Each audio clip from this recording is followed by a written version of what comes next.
Welcome guys, what's going on? How you doing? Spick and span, that was quick. That was fast, mate. How you doing?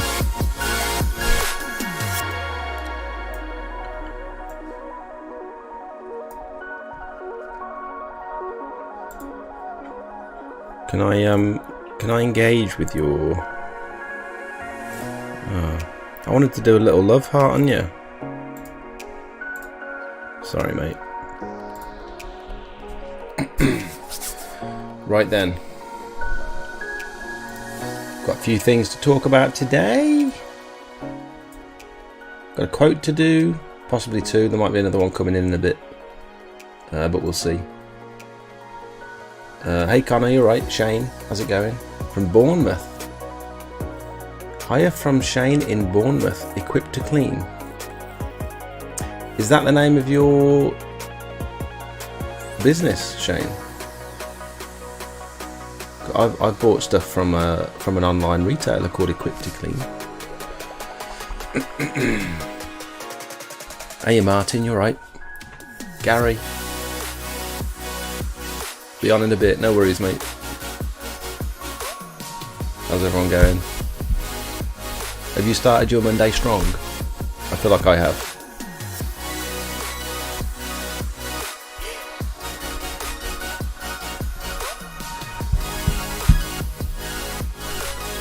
Let's get straight into it, shall we?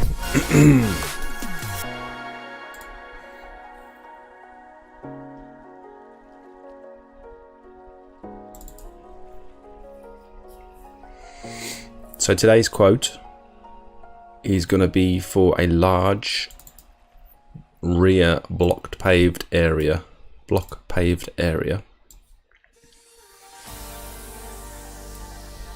What did you guys think of the video? Anyone watch the video?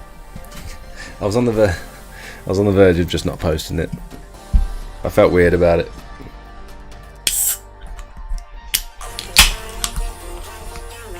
I've been putting it off all week. I've sat in front of the microphone like 3 times this week, and I've had that footage ready to go, and I've just sort of blanked.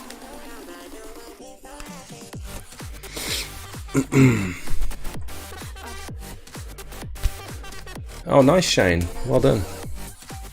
How's business? Is it going well for you? Zahir, how's it going, mate? You're in Leeds, Mark. You're right. Yes, Mal, SP Sharky. Absolute gentleman, sharing all your knowledge. Keep up the good work, great videos. Oh, thanks, mate. I'm trying to get back to my roots. I'm trying to get back to what made the channel, rather than just posting like satisfying pressure washing content. What I think I want to do is post more helpful like tips and tricks, and I've had ideas for loads of videos, and you guys have been asking me for videos about certain chemicals and techniques, resanding, which sand to use, how to start your pressure washer, how to service your pressure washer, all this sort of stuff. So I'm going to be doing more of that, I think, or at least trying to anyway.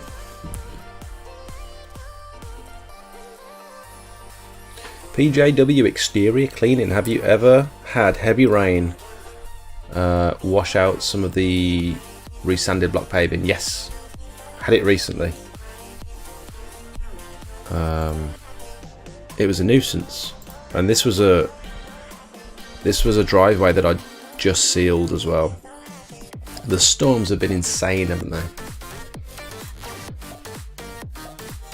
If you have a look at this video here, UK storms ruined my freshly sealed drive.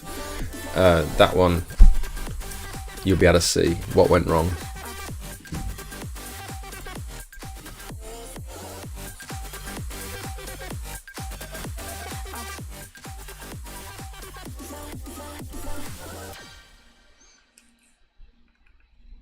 Okay.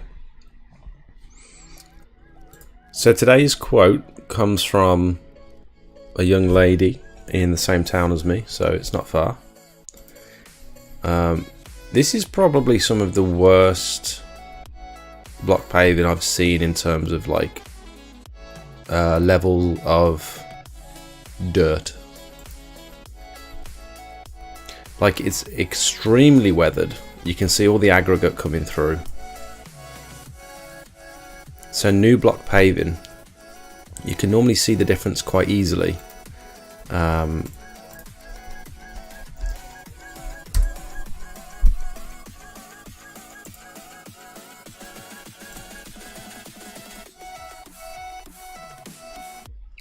did one recently where you see such a stark difference. I did a pool area, a poolside. Let's see if I can find it for you. So this one here. Can you see?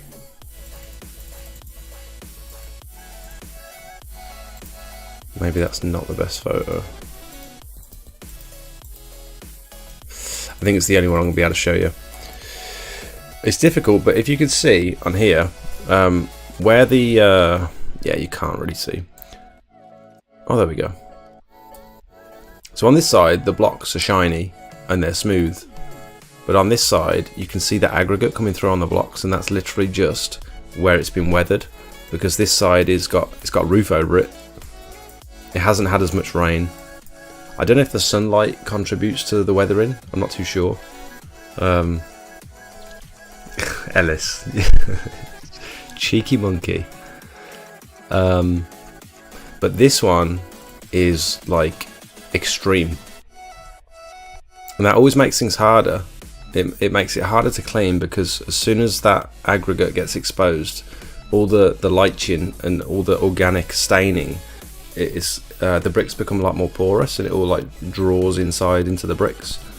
So it's harder to clean, and it's harder to resand. There's more friction when you're trying to brush sand across the surface, and it doesn't sound like a major problem, but actually it can potentially like double the time it takes to resand the surface.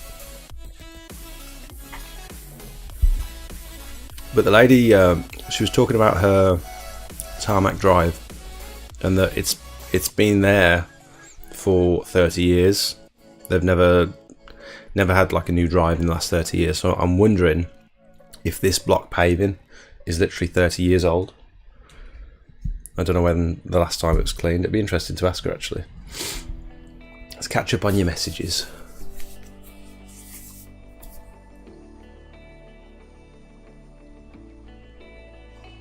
Now, I like the video you made, some fair points. Thanks, Connor. I am new in business. Zahir, welcome. Let me know if there's anything you... if you've got any questions, mate. I'll try and help you. Hi, mate. Have you ever had heavy rain wash out? I've just answered that, sorry. Ellis, welcome. Shane says, yeah, going great. Only started this season, so still learning from your vids. Awesome. Charlie, welcome. Arden. Good evening from Milton Keynes. Not far. Just down the road. We're jet washing. Welcome. That is some mucky blocks. Muckiest blocks I've seen for a while. The other difficulty with this one, if you ever come across a job like this where there's stones surrounding the block paving, doesn't matter what sort of stones they are, they could be tiny little wee pebbles, or they could be big chunks of slate or whatever. They're either going to get filthy, well, two things will happen. They're going to get filthy, and also they're going to go everywhere. And there was no like immediate obvious drainage other than this one drain over here, which is like one of the highest points of the patio. To be fair, the patio is quite flat, but all these stones around the outside are going to go everywhere, and they're also going to get absolutely plastered in dirt.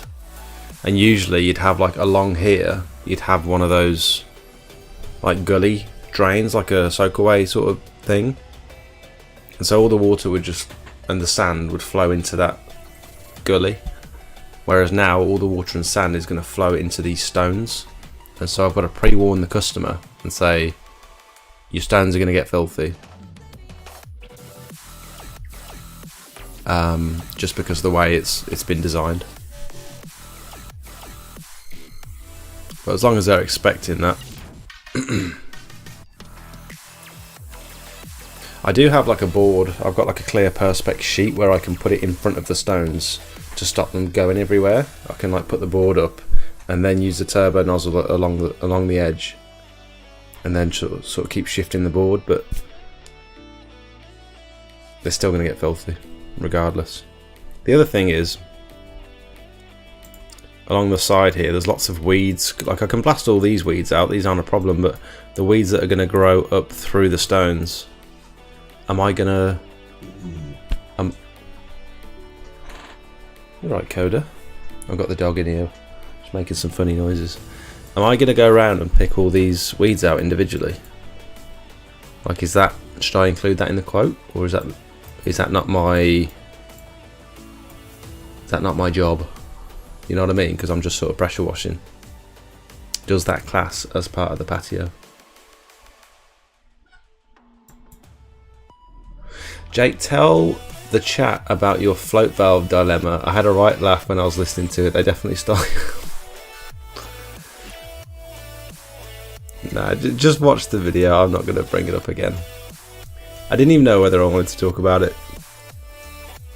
I was just scrolling Facebook and I saw like a video of them using the float valves. I was like, what? I recognise that. And then I saw two others as well. Two other suppliers. Like, this is just, like, this timing just after I put my video out. It's just weird. Too weird. I don't know. I did get a bit annoyed. Just at like the blatant. It doesn't matter. I don't want to talk about it. Dewi. Is that how you say that? Dewi? Greetings from Suriname. Where on earth is Suriname? Suriname? That sounds almost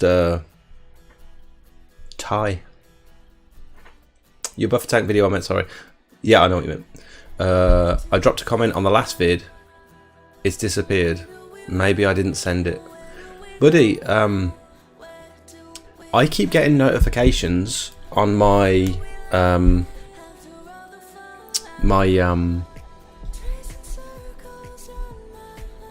got YouTube Studio on my phone, and it gives me notifications for messages on YouTube. And I see the notifications, like I've just got one from Craig, and the notification comes up there like that, and then when I click on it, the message is gone. It's disappeared and I can't get it back. And I even try going on my desktop, on the YouTube desktop, and I can't see the message anywhere. It's like I've got the notification, the person's posted it, and then there's some weird filter or something. Maybe I need to look at the comment settings. Maybe you've posted a controversial comment or something. Have you been naughty in the comment section, buddy? Oh yeah, I have too spotted the company's float valves have changed. Yeah, it's weird, isn't it? You should have loaded up and bought all the valves and resold them under the Smelt brand in the videos. Do you know what? I said to Soph,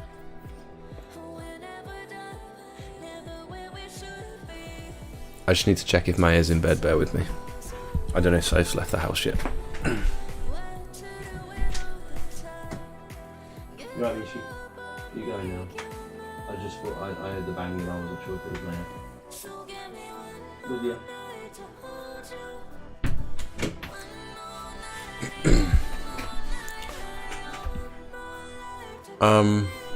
I forgot what I was talking about. So with that video, I literally said to Soph, I can make these bins for like 90 quid, and I think they're better than the ones I've looked at online. Should I rent some storage, buy a load of bins, build them, put a sticker with my surname on it, or my logo or whatever, and sell them for a quarter of the price, maybe a third of the price of these other ones. So that way, I'm making money for my efforts. People are getting a cheaper product that's arguably better, and sort of everyone wins. And then I was playing with the idea and thinking, this information really should be like free. There's no reason why, like if this is something you can do yourself, and I know people in the pressure washing industry are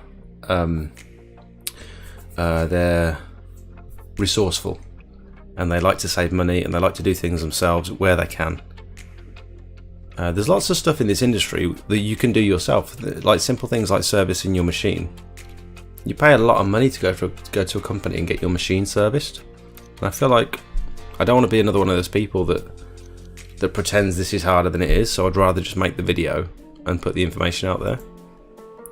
But I was thinking about selling them at one point, and I might do in the future. I might, because not everyone's in the position to order a wheelie bin and then spend an hour or two sort of modifying it.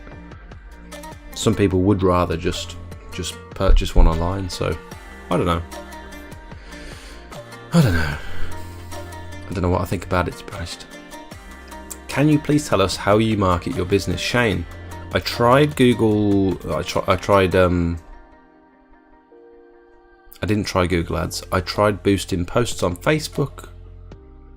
I did 250 leaflets, which were rubbish, and I never got any work from my leaflets. I think they were just bad leaflets, to be honest. This is when I first started, and since then I've not paid for any advertising. All I've done is post before and afters on Facebook. I didn't start using Instagram till fairly recently in comparison to Facebook. I thought Instagram wasn't really local to me, but then I realised you have like a location setting on Instagram where if you put a post up, you can say where you're located, and that's probably handy. Before and after pictures, constantly, every single job I took before and after pictures, tried to make them really nice and appealing. And then I started doing reels, like 60-second reels and stuff, and posting them on TikTok and Facebook and Instagram and YouTube, and they've started doing very well. I get many thousands of views on my little reels, and if you can, like, I think that's where I think it's really powerful. Like if you can get good at just recording your process, or just doing some very satisfying little cleans like that, if you can get good at recording that and just slapping some music over it or something and posting it up, it's so much more engaging than just scrolling past pictures or texts or sponsored adverts or whatever. That's the direction my content's going in when it comes to advertising. I haven't paid for leaflets. I've bought some business cards, but I don't often use them. It's more people. The business cards are more for people who stop me as I'm packing up the van, and they say, "Oh, can you give me a quote?" Or my mum's after someone to pressure wash. Have you got a card or something?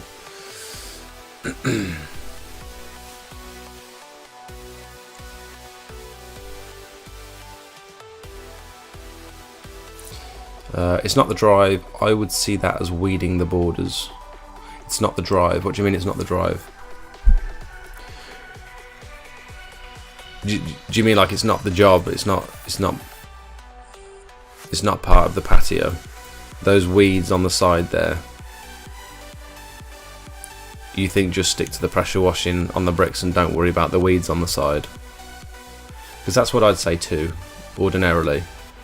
But it's like they're going to be there in the before and after pictures, and if I don't clear them, it's going to annoy me. You know what I mean? But it's like that's a good like 20-30 minutes extra on the job, just going around picking the weeds out the borders. It's not a very fun one either. And there's no good tool for like picking weeds out.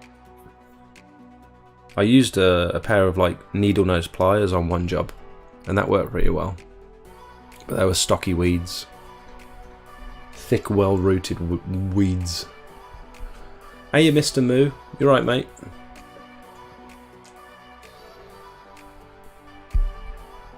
Oh, it's in the northeast of South America. It's in the northeast of South America. Okay. Welcome to the stream. I don't think I've seen your name in here before. How you doing? Nasty. Hey, Jake. Evening all. Glad I didn't miss the live this time.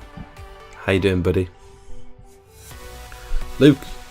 Selling the bins is a great idea. Another string to your bow. However, I will say storage costs equipment to do the job along with shipping. How do your profit margins look then? Yes. You're absolutely right. The price that I'd want to sell them for, I'd want to keep the price low. Because it's either you make it yourself for 90 quid or you buy it from me for what, 140 quid? Including shipping.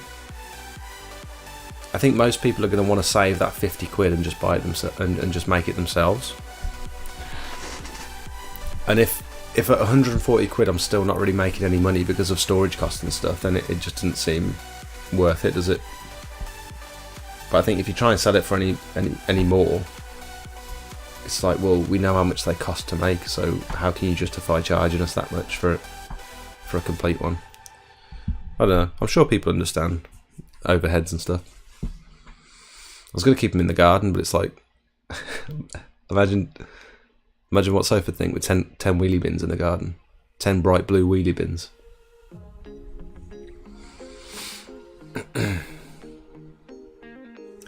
I used the 3/4 inch fill valve. I think the one I used in the video was a 1/2 inch fill valve, wasn't it?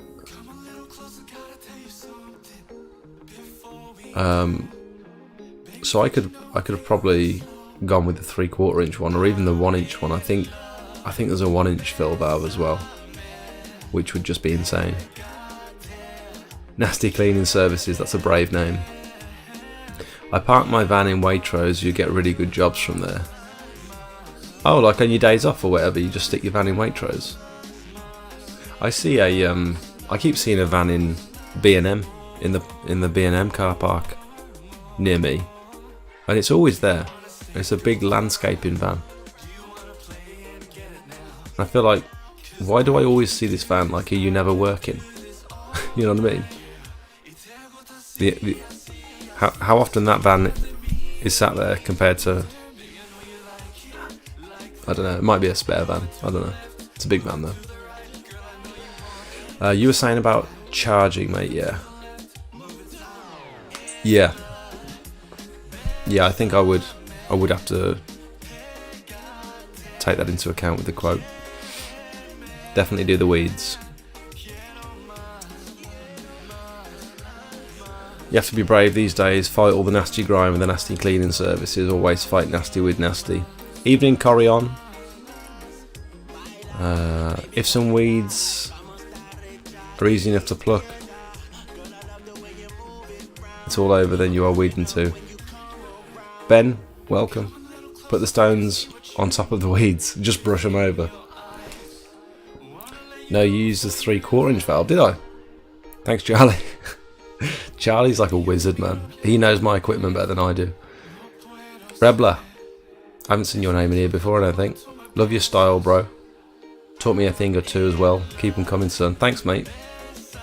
I appreciate you watching. Overheads and your time. iPhones cost $1,000 plus, and what do they cost to make? About 200 quid, 800 quid profit. Don't sell yourself short. People buy for sure. I feel like iPhones cost way less than that to make, but you're right. Okay, so this job, I measured it. It's about 75 square meters.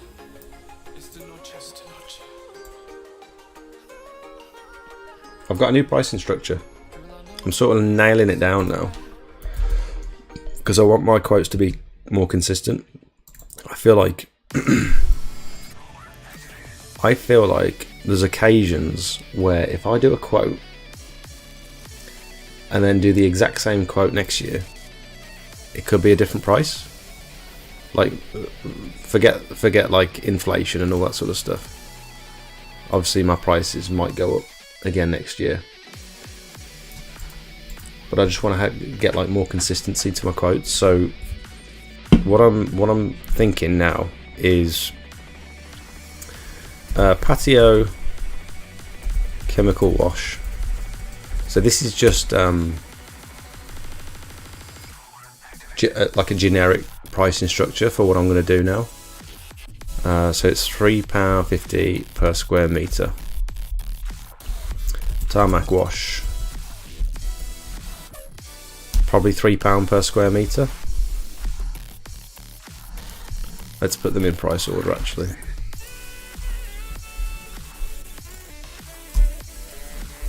And you guys don't feel as if you have to compete with this or match this, or I would set your prices based on maybe your experience, and maybe a year or two from now I might feel that the level of service that I offer warrants a higher price.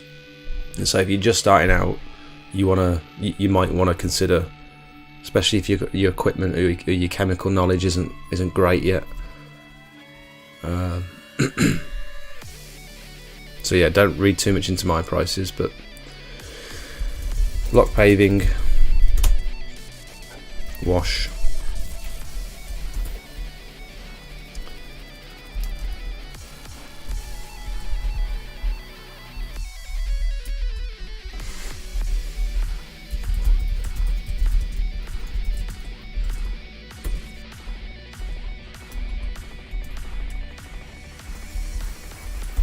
so what I'm doing now when I'm breaking down the block paving, it's essentially £4.50 per square metre for a block paved wash and a resand.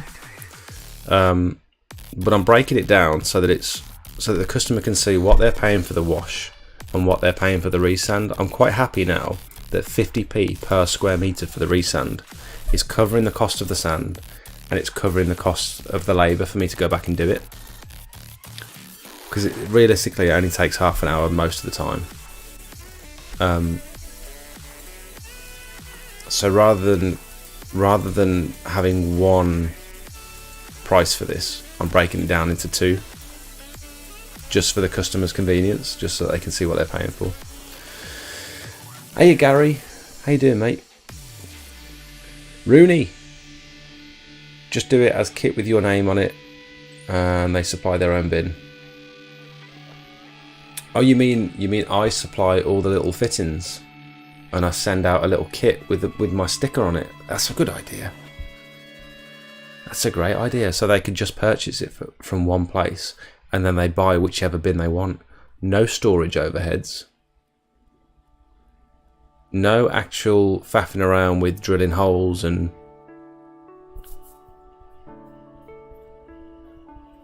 Rooney, that's not a bad idea, mate.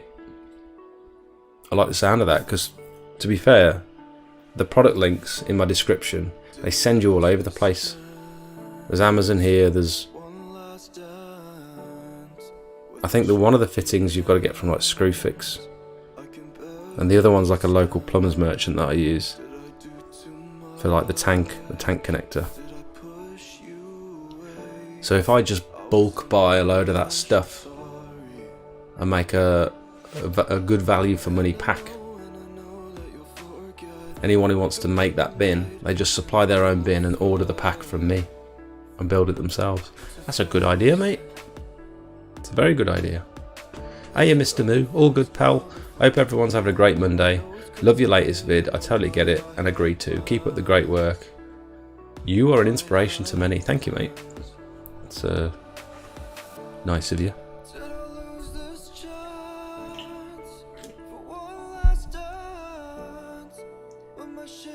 I hope it didn't come across as if I don't want people to ask me questions, and I don't. I'm in a very privileged position here to be able to have this platform and to be able to engage with you lot. And please don't think I take it for granted at all, because I don't. You guys are seriously helping me pay my bills and stuff, and so like I really appreciate it. What I was trying to say in the video was some of the messages I get, particularly on TikTok, from just such lazy messages from people asking, how much should I charge? You know what I mean? They don't even say hi. They just say, what do you charge? Or what's the best machine? Or how do you advertise? It's like, you haven't even said hi to me. You know what I mean? It's just rude. I don't like it, and I don't get that from my YouTube audience. I feel like I think people on YouTube, they're a lot more invested, and they're like, they ask legitimate questions, and they ask, you can tell they're already like interested in the thing. I don't know. I think I'm just talking nonsense, but just wanted to let you know that I'm not taking your lot for granted. Jake, I know it's an ass. I know it's an ass with the surrounding stones. How about adding an option to remove the stones and then put back once finished? Do you know what? I was thinking about this the other day, right? I was thinking those stones would look so nice if I could just remove them all, like you say, and replace them with some like nice posh modern ones.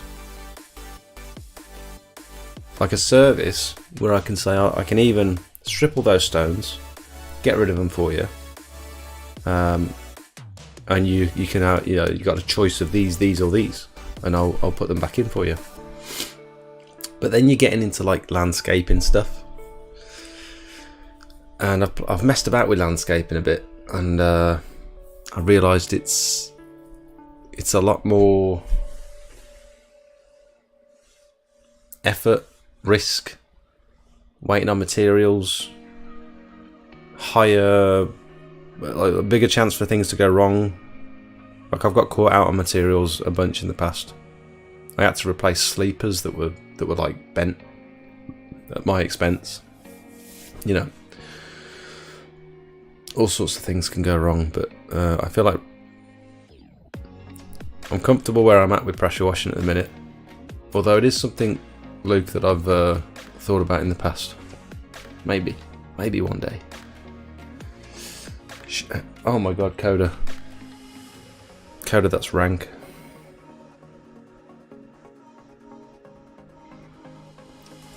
I'm gonna have to open the door. It's actually getting warm in here as well.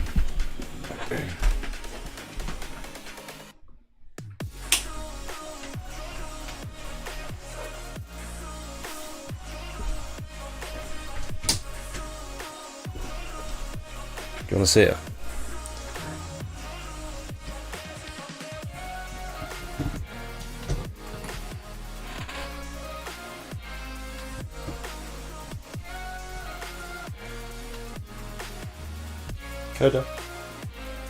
Coda.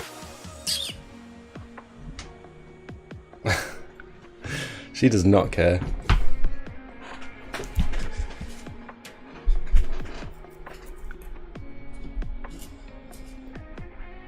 Right. So based on my measurements, this one really should be quite easy. We've got 75 square meters. We can do 75 times £4.50, 340 quid.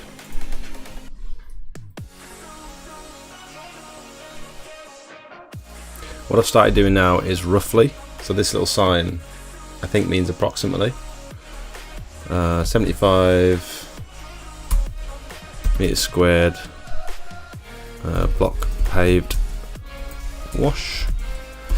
So instead of putting 337 now, what I'm going to do is actually do 75 times 4, giving me 300 quid. and then resanding 75 times 0.5 is 40 quid, let's say.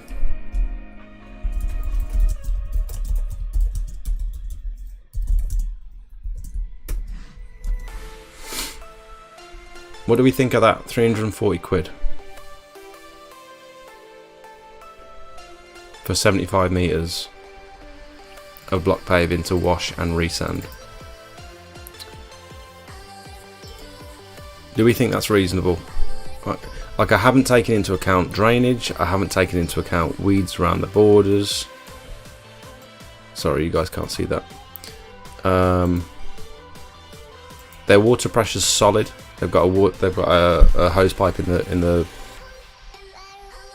They've got a tap in the garage out the front. Access is fine. There's no pots, nothing to move.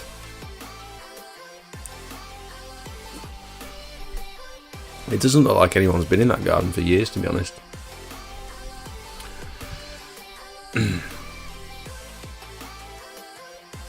Sorry guys, I'm going to catch up with your messages. Shane, enjoying the video as always. Keep up the good work, mate. Thank you, buddy. Thanks, mate. I appreciate it. Every area is different price, so you just have to learn your environment. I got a quote in my area that's huge, £9.20 per metre. Wow.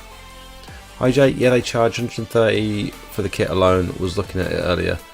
Which PMER, which company is that? Is that AC pressure washers? I think they do one, don't they? I think Rutland Pumps might do one as well. I'm not sure. I'd buy a few straight away and be happy to put your sticker on the bins also. I buy it smell. Thanks. Thanks for the support, guys. I appreciate it. If you spray good quality weed killer, that would take care of the weeds within 2 or 3 weeks for the customer. That's a good point, actually. I didn't even think of weed killer, although I don't have a license that would permit me to be able to go and spray weed killer, but I know a grounds maintenance team that are always asking if I ever need weed killing work, if I ever need weed killing services, just let them know and they'll come around and do it. So I might have to get them to pre-treat the weeds, because weed killer is absorbed through the leaves, so it'd be no good me blasting everything out and then putting weed killer down, because it's only roots then.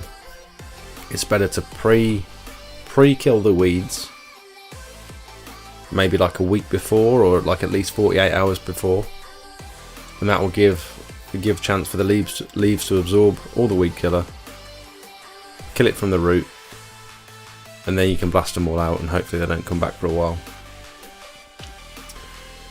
Does 50p per metre squared sanding cover the fuel as well, because you may need a dry day to return, so your 50p is fuel, time, sand and application. Do you know what, I was just looking at it, Ellis, and I think you might be right. Do you think 50p, 40 quid basically for this area, bearing in mind the sand is now up to like £6 or £7 a bag? So let's say for this area we need like 4 or 5 bags of sand. That's 20, that's like just less than 30 quid already. And then £10 is my labour and fuel. It doesn't really make sense, does it? But then is 300 quid realistic for the pressure wash? You know what I mean? Some of that labour could be incorporated here. Maybe this is just sand and fuel, and then this incorporates all of my labour, and it's just like an easier way to break it down. What do you think of that instead?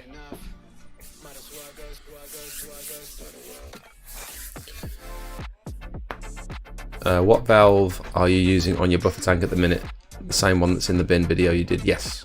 Yeah, I literally, I had one of those brass ones with the ball on the end, and as soon as I did that video, I swapped over the one I had. I bought like another 2 more and swapped over the one I had in my tank in the van.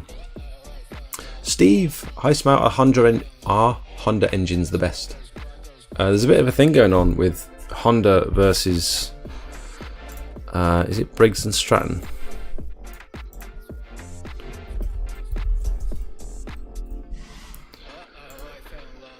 So I'd definitely say Honda are the most popular, but Briggs and Stratton are slowly becoming the supplier's choice. So if, for example, you look at Precious pressure washers in Stafford, I think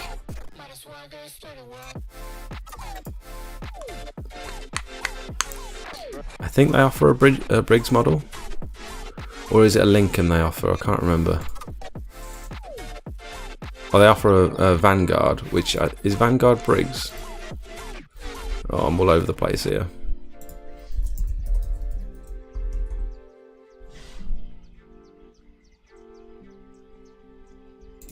Yeah, it is a Briggs and Stratton engine, isn't it?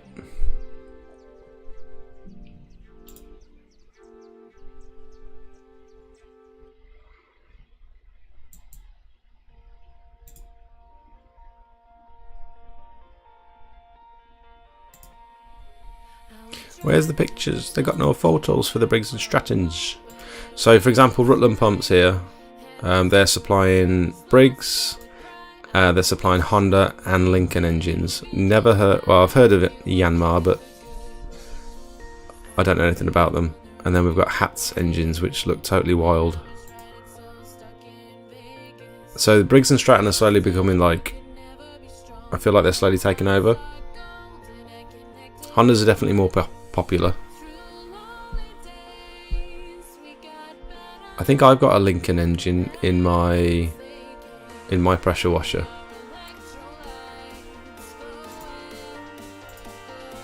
Yeah, so these guys offer the Vanguard. 21 litre, 200 bar turbo pack. What we're looking at here.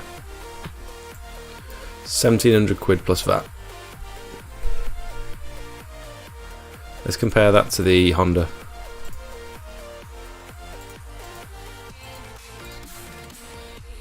£1,810 plus VAT. That's interesting. Slightly more. Slightly more for the Honda.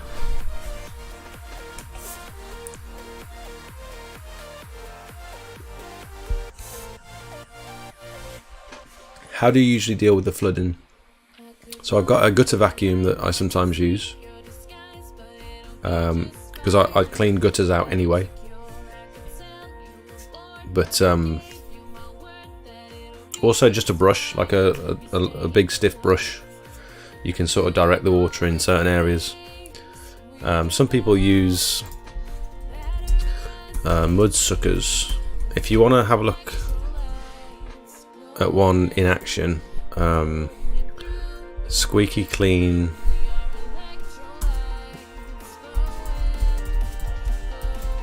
Squeaky Clean Dave has got a brilliant video on the mud sucker.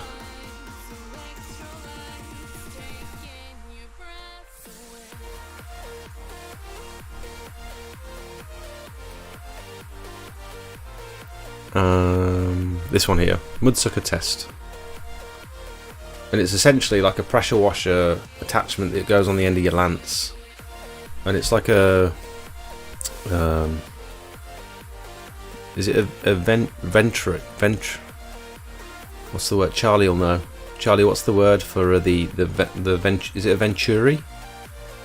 When you're pushing pressure in, and so it automatically sort of sucks out. It's like a, is it a venturi system? I think that's what it's called. You might want to have a look at that. I haven't got one, but he's done a good video on it. Go on, Coda, do it again. Weed Kill 360 Pro will sort out your weed problem within 2 or 3 weeks. Oh, nice, good to know. Steve, I don't believe they are the best, but they are highly rated and reliable. Yes. Sell the kit. I'm pretty sure local councils will replace recycling bins for free, so customers could just request another bin. Ooh, cheeky. RB, welcome. You're right, mate. Alright, mate, videos are excellent. What machine would you say is the best in the business? Difficult to say. It depends on what you're cleaning, mate, to be honest.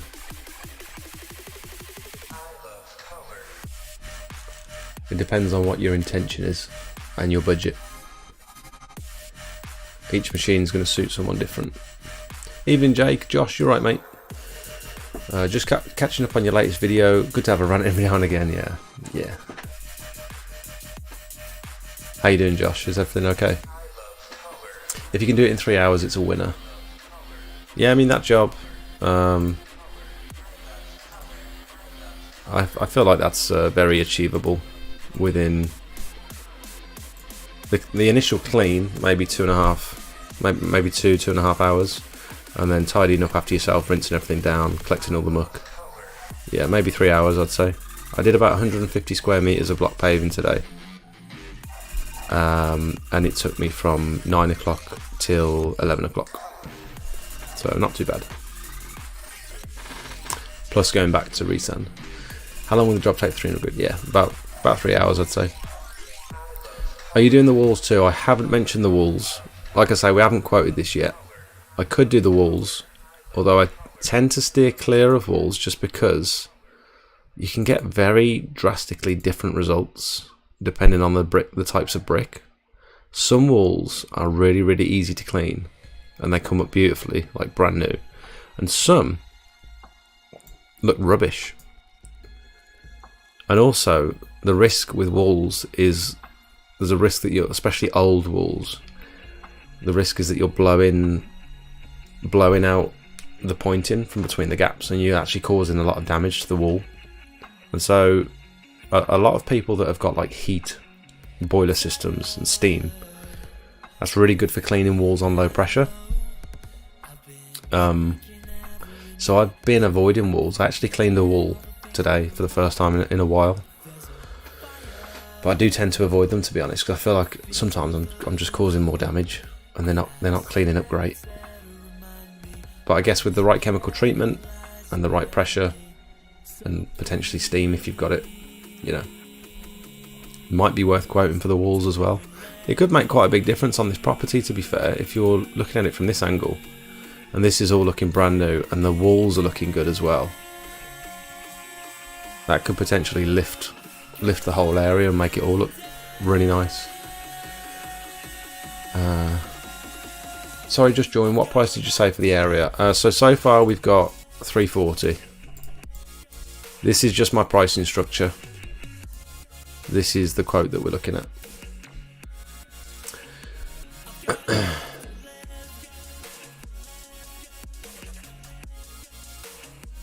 Sanding on the same day is very straightforward and low cost, but if you are returning, the price should reflect that if it's a long commute. So this one's in my town, so it's literally just down the road. Now you have just broke it down in that way, I'm now back to being convinced that it's a good quote. Okay. Okay. Yeah, it's difficult though, isn't it? It's like difficult finding a price you're happy with and then being consistent with that across all surface areas. Like this price would probably come down if this was 275 square meters. I probably wouldn't be charging £4 for the wash. I'd probably be decreasing that, maybe increasing my sanding cost, so maybe it would balance out. I don't know.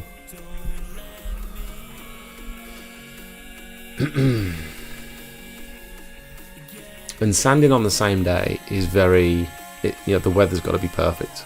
If it's not hot enough, it's not going to dry in time. And if you've got damp areas, the sand is just going to go clumpy and it's going to be a nightmare. And you're going to have to go back, because as soon as that sand dries clumpy, it's then going to leave pinholes when it does dry. And you're going to have to go back and redo it, or redo areas of it anyway. That's the engine I have. It's been solid so far. Oh, Spec 3, that's the Briggs one. Remember, lads, a quote becomes a legal document if a problem customer arises. If you see problems like loose pointing, mention it to the customer and place it as a note at the bottom of the quote. Ooh, a quote is a legal document, is it? That's interesting. Even a text. Like I'm gonna send this over WhatsApp. Is that a legally binding thing then, once I've sent it? How long can you leave block paving unsanded? If it's raining constantly, you can't resand. or would you not clean a block paving in weather forecast? It's difficult, mate, to be honest, because you really are just relying on the weather. I wouldn't want to leave it more than a week, really. Because even if in drives that I've been to, or block paved areas that I've been to, where the customer themselves have pressure washed it in the past and then not resanded it, the difference in the amount of weeds that have come back up through, they might have only done it a year ago, but because they've not put the sand back in, the weeds grow rampant. So I don't want to give it the opportunity to start sprouting weeds before I've even gone and resanded it. You know what I mean? I've got a block paved job which needs sealing too, but it's meant to be raining all week, so I'm not sure. Yeah, this week's I'm supposed to be sealing this week. I cleaned a drive today, or a block paved area that we quoted a couple of weeks ago. I'm supposed to be sealing that on Thursday, but I don't think it's going to happen. It's going to be too wet all week. Bear with me, I just need to listen to a message from my son. He's just texted me. 2 secs.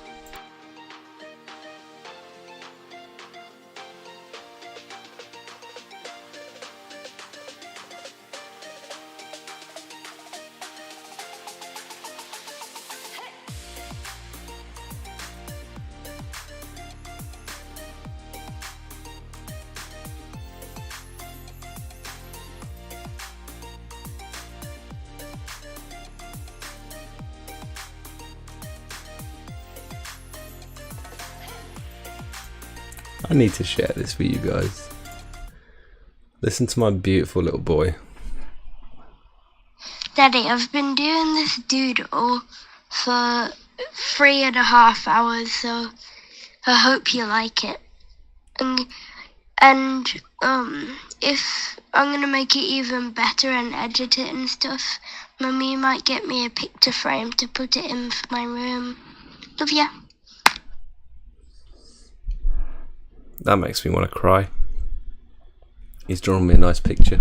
Well, he's probably not drawn it for me, but he's done a doodle.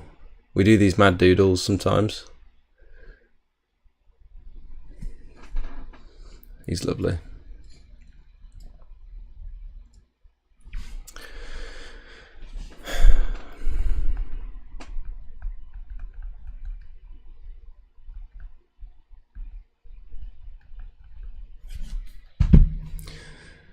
Right.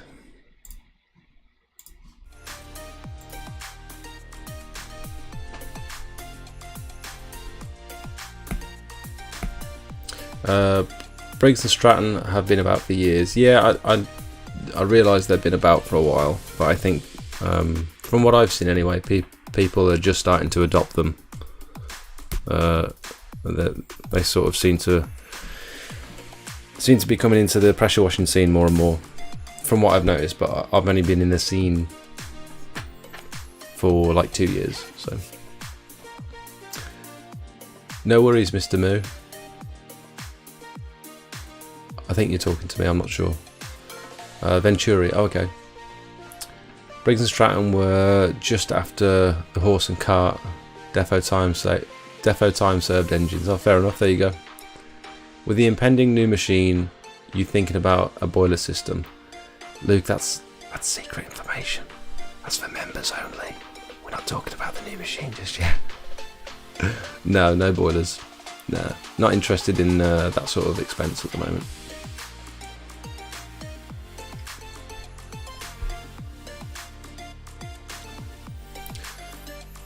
Electric start isn't lazy. It's great if I've had pull cord snap in the past. And I think electric start engines, you still get the electric start and the pull cord. So it's like, if one goes wrong, you've got the other one.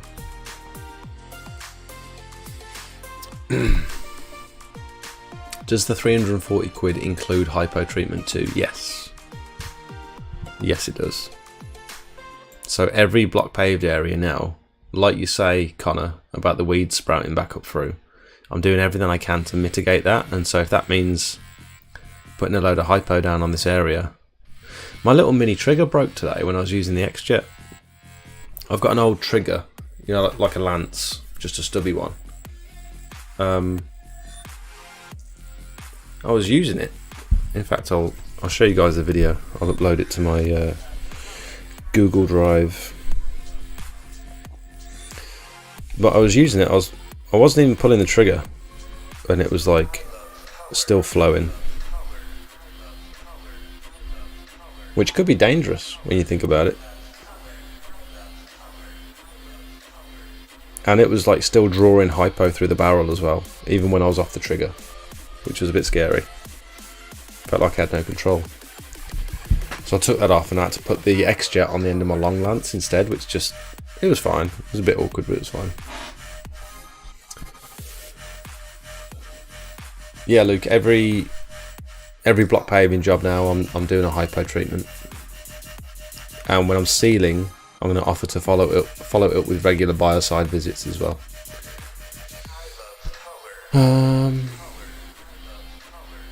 It's only legally binding if they accept, as it's a verbal agreement with a written element.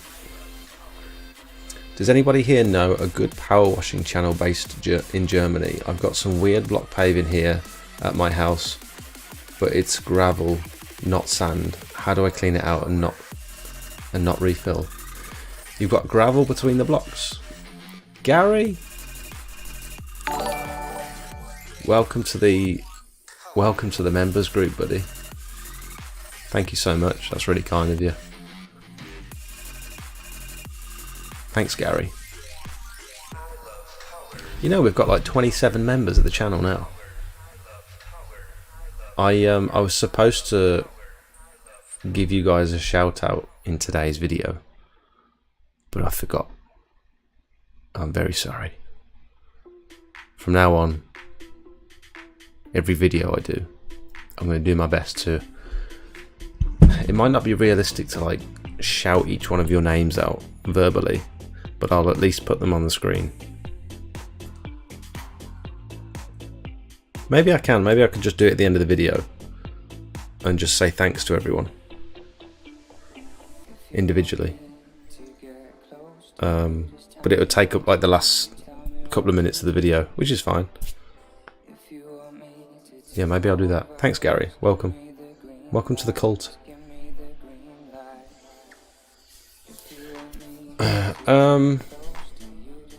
Is it Danielle or Daniel? I don't know what you mean. It's gravel, not sand. So between the block paving, you've got gravel. Oh, I know what you mean. It's like permeable block paving.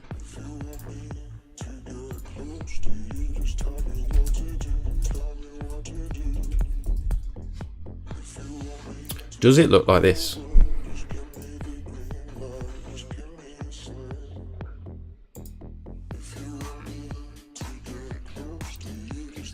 Has it got these little ribs around it?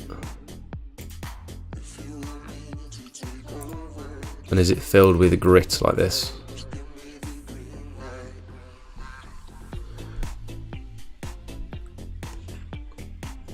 Gravel below the pavers. We'll get to the bottom of this. Do you always account for hypo in the quote, even if it may not be needed or only used on a small area? Yes, so this price here, the only reason the tarmac wash is different to the patio chemical wash, let's call this slabs instead, because a patio can be block paving as well, can't it? Slab chemical wash. So the only reason these two are different is because I'm not using hypo on tarmac. If I were to do like a pre-biocide treatment on the tarmac, that might be £3.50 per square metre instead. It might be even more because it requires like a second visit. Pre-biocide, leave it a week, and then wash the tarmac with just water. So yeah, this slab chemical wash would ordinarily be £3 per square metre, but because I'm using chemicals, it's an extra 50p per square metre. That's my logic anyway. You could say block paving is £3.50 per square metre, but because I'm doing a chemical wash, it's gone up to £4.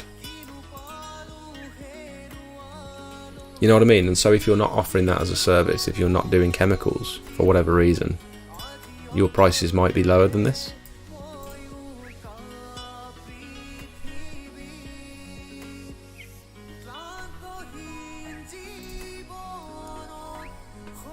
say my name. Luke. Thank you, Luke. Put a bar running across the bottom of the screen with members' names at the end saying thanks, maybe. Yeah, I was thinking of maybe like a scrolling, yeah, like a bar, some sort of scrolling thing, yeah. I definitely want to acknowledge you guys. I think I was a little bit, my head's been all over the place this last week, trying to record, trying to get this video out, and I sort of left it to the last minute. I didn't want to put out rubbish. Like, it's difficult because I don't just want to make a generic video every week and just put it out, and like I want to be happy with the result.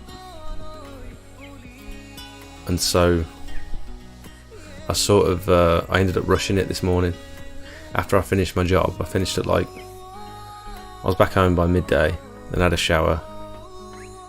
I didn't even have lunch. I just got straight in here and started editing, recording the voiceover, and then it takes like 40 minutes to render, and then it takes like an hour and a half to upload to YouTube.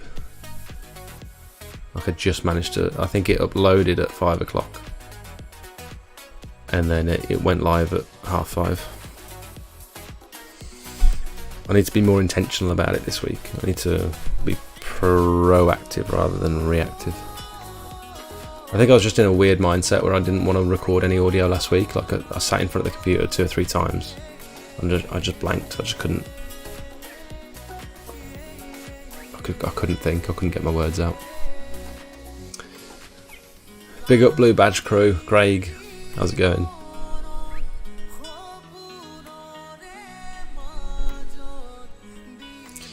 Yeah, permeable block. So I feel like 6 mils a lot.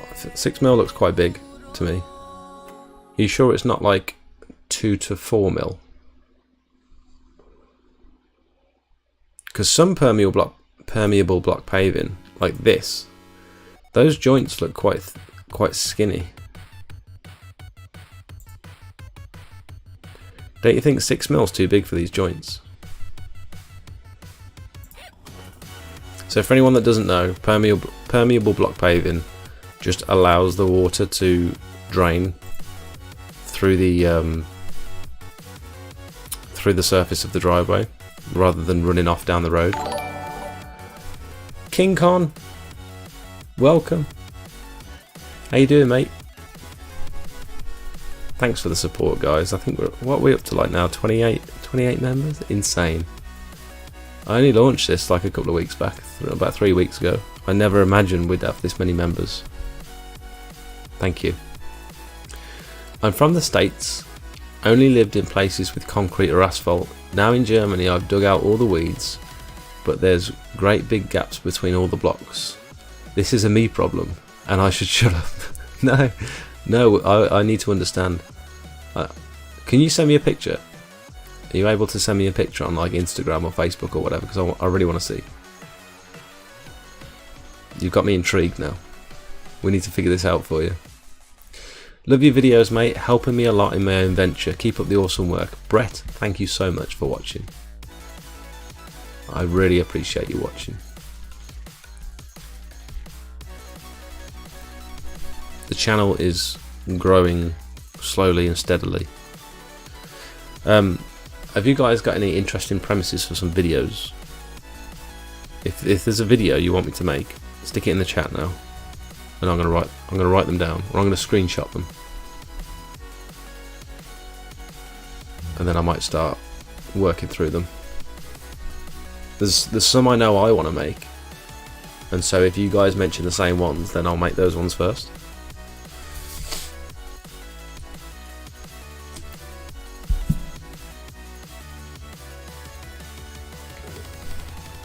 Jake will soon be part-time jet washing, full-time YouTube. Do you know what? It feels like it's going in that direction already. To be fair, I'm dedicating Monday nights to streaming, and then maybe 2 nights a week for editing, and then I'm trying to reply to comments, and then I've been lacking on my shorts uploads. I've been wanting to do a lot more shorts. like 60-second reels and stuff, but I've just not had the time.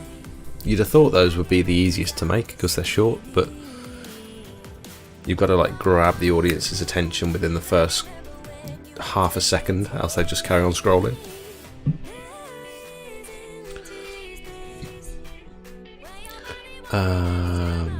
A name question. I'm torn between my surname and my area name. Pros and cons of each. You obviously went for the surname. Yeah, I was thinking, like, I'm based in Redditch. I was thinking about something like Redditch pressure washing.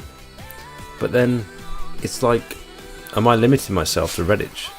Are people going to contact me from the rest of Worcestershire or the rest of Warwickshire or Birmingham? Are they still going to contact me, or do they think I only now work in Redditch? I don't mind driving 15, 20... I don't mind driving an hour for the right job.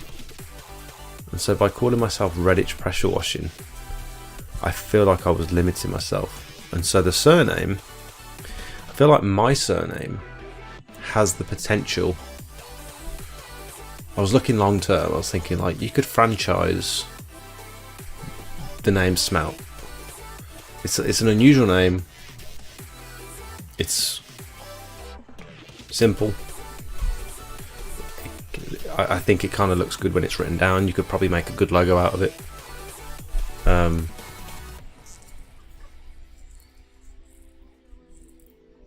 And the one thing,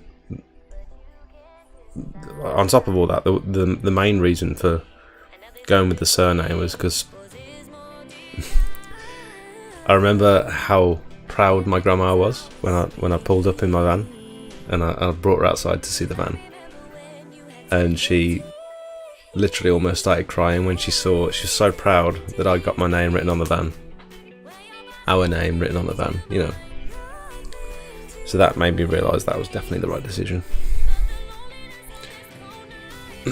I was approached by I've been speaking with a local pressure washing business, and they said to me that they're potentially looking to franchise over the next 3 or 4 months, and would I be interested in becoming one of their sort of employees? I don't think I'd be employed by them, but I'd carry their name and their equipment. I think they set you up with all the equipment and the branding and all that sort of stuff, and then you just run your own business. I think that's how franchising works. I don't really know, but I explained, like, the name is really important to me. Like, I'm building my whole YouTube channel around it, and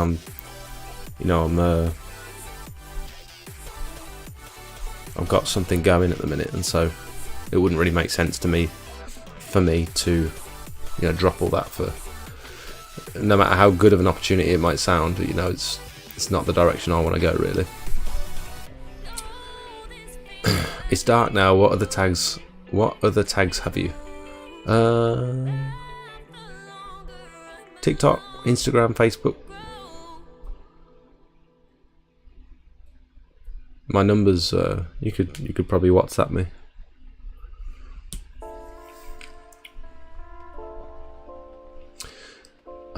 Arden, you're a paving contractor. Oh, okay. I'm sure you've helped us in the past with a few landscaping questions. Was that you? Might not have been you. I can't remember. Silver play button is coming. 100k. Is that what it is? 100k subs, you get the silver play button in the post. That's cool. Platform names. I'm only on YouTube and TikTok.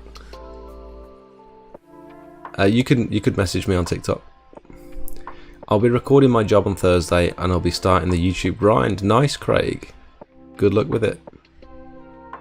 Pricing is hard. I don't want to face an old customer who says you charged us this amount last year. Finding a system that works is harder than it looks with all the variables. That's the exact issue that I'm having. People are starting to come back to me, and I can see the old quote, and it doesn't really, it doesn't match the services that I'm offering at the minute. Like, I've learned a lot in just a year, and I'm much better than I was a year ago. And so I feel like my price should reflect that. But yeah, it's an issue. Servicing your machine video would be interesting, but it's not something that would be done often. Yeah, I do need to service that machine, to be fair. My problem with that one is I don't know if it appeals to like a very wide audience. There's only certain people that are going to watch that sort of video, but a few people have asked me that in the past, so that might be the next one.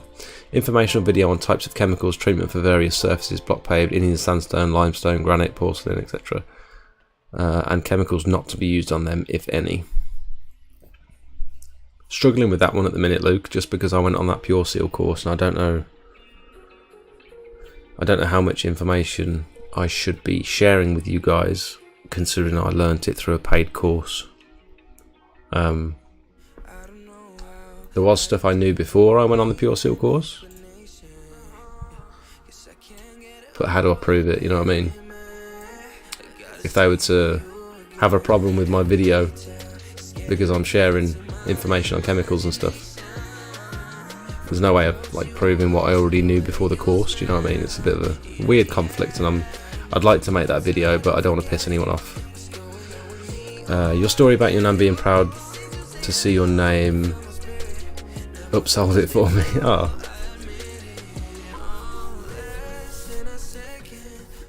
Servicing video would be great. I still haven't done it and I'm nervous it's going to go wrong. Sealing too, not many videos about how and best results really. Okay, I'll bear that in mind, thank you. Do a video with you collaborating with Ben from Flawless Cleaning. He does a few free cleans for people in need. He has a heart of gold. I've seen some of his videos. Seems like a nice guy. Hi Jake, only a recent subscriber, loving the videos. Real life struggles are very engaging. I'm in the pressure washing business in Ireland. Haven't gone full time yet. Scared to take the leap. It's a scary thing. Is that Pewdie? Is that your name, Pewdie? Or Pordy? Pordy? Pewdie? Please tell me how to say that, because I think I'm butchering it. Yeah, I think there's nothing wrong with being relatable, is there? Because it's very easy to record a video, pretend you're doing everything perfectly, and you've had no issues, it's all gone swimmingly, and it's very easy to not record the bad bits, or not talk about the bad bits. And I don't think a lot of people miss those bits out on purpose. But I think sometimes that's the most engaging stuff about people's videos, is when things go wrong. And yeah, like you say, it's not just the things that go wrong in the video, it's also like life struggles that get in the way of your work. Yeah, I think I'm with you on that one. I agree with the area thing. Also, I guess it doesn't stand out. Area pressure washing, area exterior cleaning, area cleaning solutions. So many. Yeah. Well, it depends what your surname is. If you've got like a solid surname. I've got a bit of a weird surname.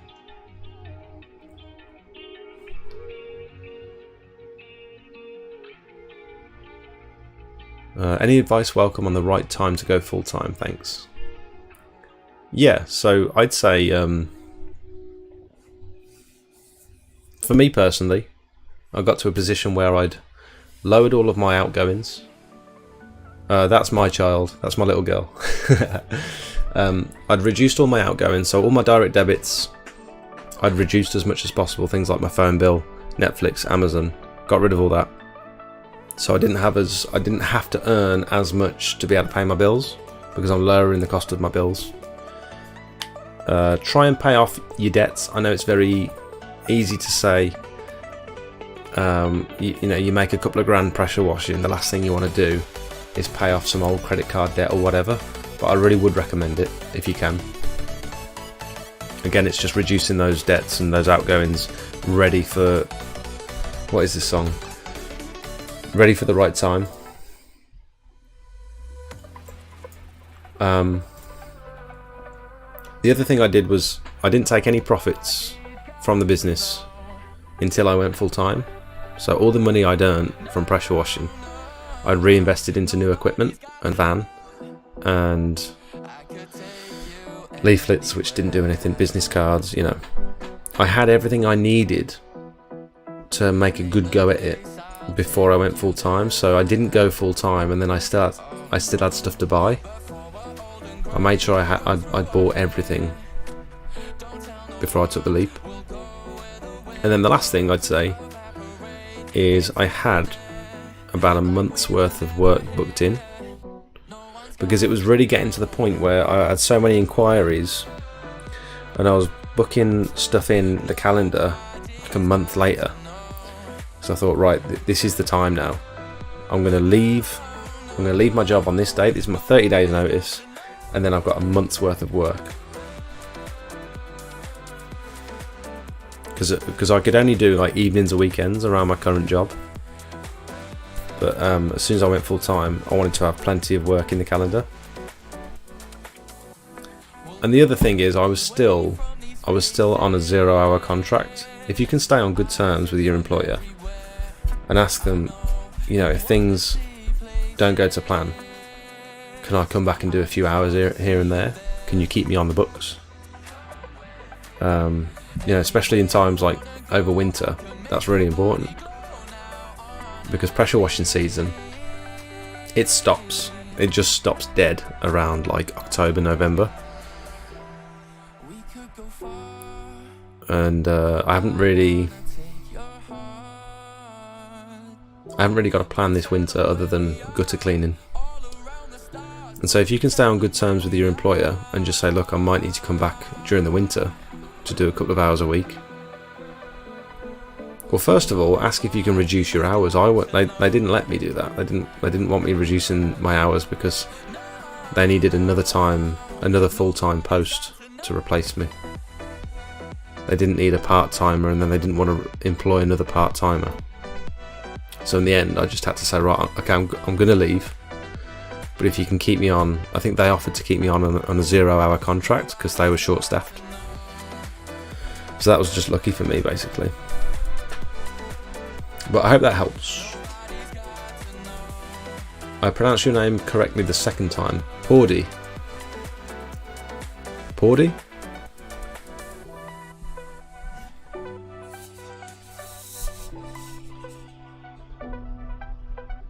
Everything's gone up in the last year massively. Quotes should be for 30 days. Yeah, that's true. Yeah, quotes should only last 30 days, really, because anything can happen in the course of a month. You're right there.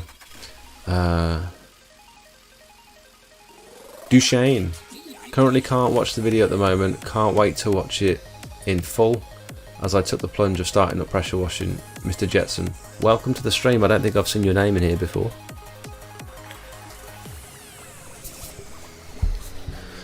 So with this quote, let's finalise this quote.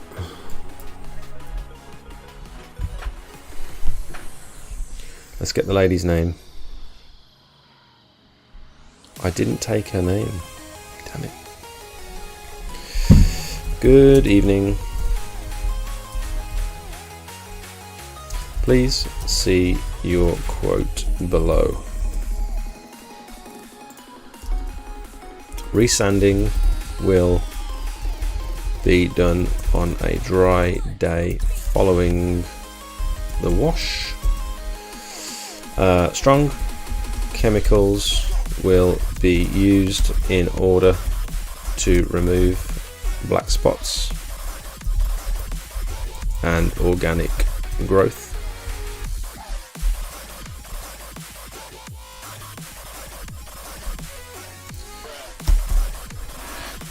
Please be aware that the stones that due to lack of drainage, the stones surrounding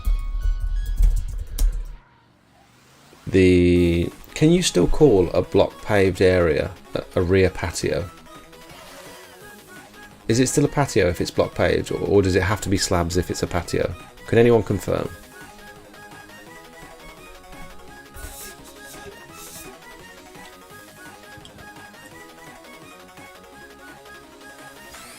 Flawless cleaning, Sid Partridge.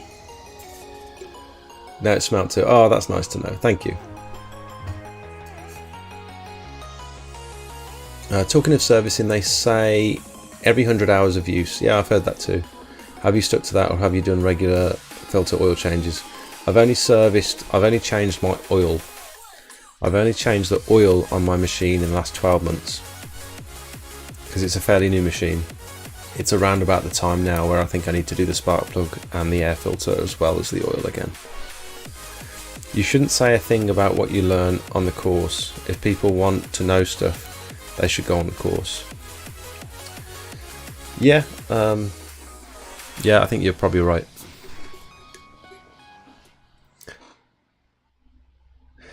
Craig, is that actually your surname, Washi? Are you serious? I thought that was like the name of your business or something. Your surname is actually Washi. That's brilliant. Do you adjust your unloader at certain jobs where you need less pressure? I never touch my unloader. I've only ever changed the revs. In my new machine, which I'll talk about soon, I will be changing the pressure with the unloader. As far as I've heard, me and Charlie have discussed this a little bit, I think. The revs will adjust the flow, whereas the unloader will adjust the pressure, the PSI or the bar. Revs for flow, unloader for pressure.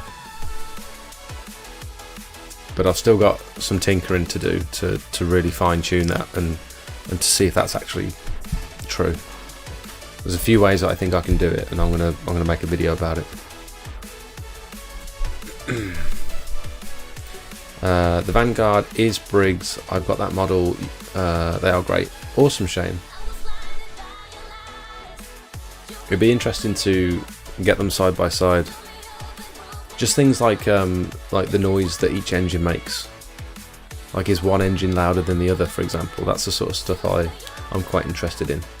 Like, do you have to run one engine higher revs to like produce the same flow or pressure than you do for the other engine? Like, that's which one uses more fuel, that sort of thing. You know what I mean? It'd be cool to get a real in-depth side-by-side comparison.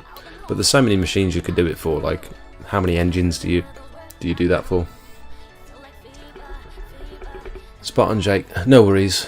I'm glad you found it useful. Garden maintenance evening. How you doing? Rooney, hi. I have always used the quote labour sand chemical pressure. I've always used the quote labour sand chemical petrol diesel, and the most important, as I call it, the second man all your tools, because if it breaks down you will have to hire to finish the job. I think I understand what you're saying. You cost all of those factors into the quote. I understand. Kiam Guy Defo says to use the revs, not the unloader, I think. Oh, is that Jonathan from Equip to Clean?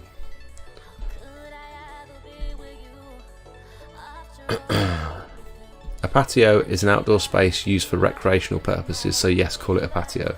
That's what Google just defined it as. Perfect. So, please be aware that due to lack of drainage, the stones surrounding the rear patio may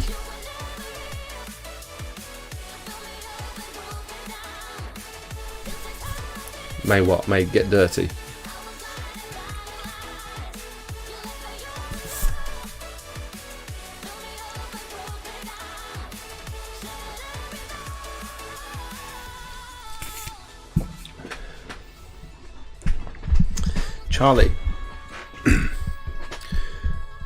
Charlie, do you mind if I show you a little power chart that you made? Cleaning power calculator.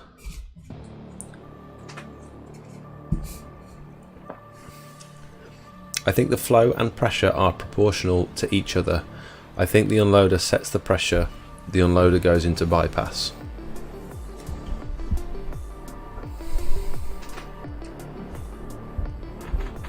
I'm not sure how the bypass works if you don't have a return to tank feed. Like, where's it bypassing to? You know what I mean? Please be aware that due to lack of drainage, the stones surrounding the rear patio may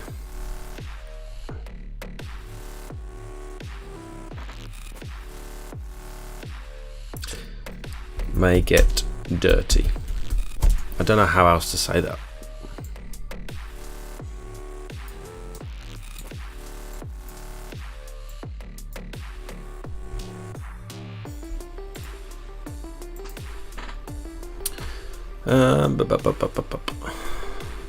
Strong chemicals we use. I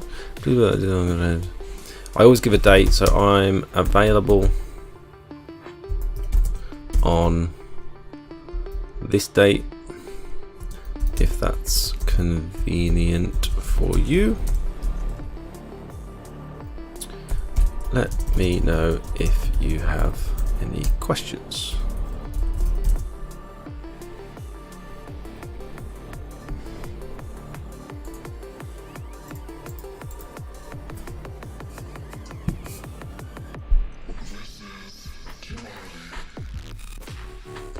Maybe washed out during cleaning.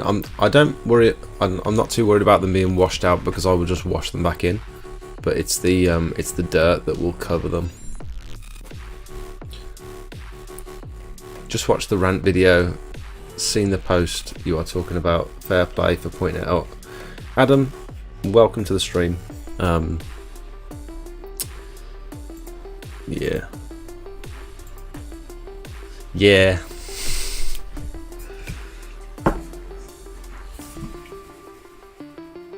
I bought how many of these did I get? There's a really good offer on in Morrison's.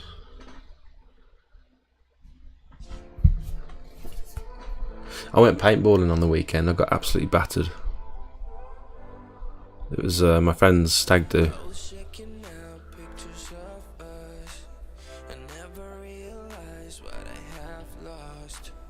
I can't remember how many I bought. I bought 2 crates. And I'm just finishing them off now.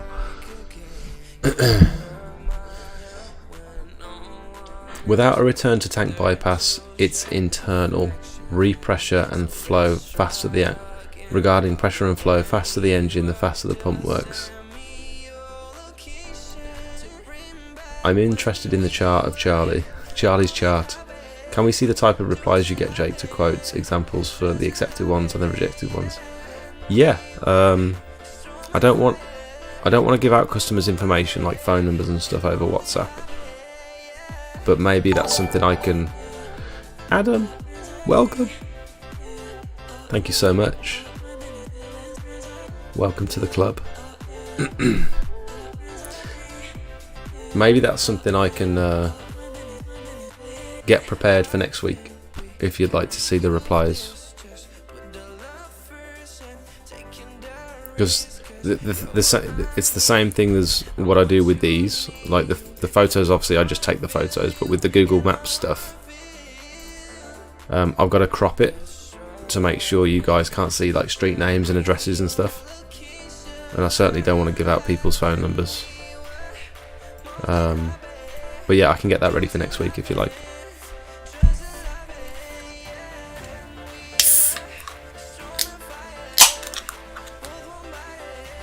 Yeah, I know you didn't make it. I just thought it was cool. It's this thing here, look. So this is our private WhatsApp group for paid members only.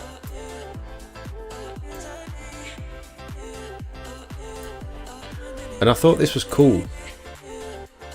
It's like a good way of working out general cleaning power.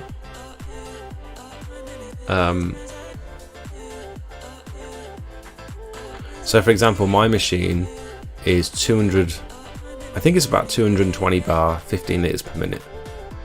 So my score would be like 3,300. I want to talk about the new machine quite badly, but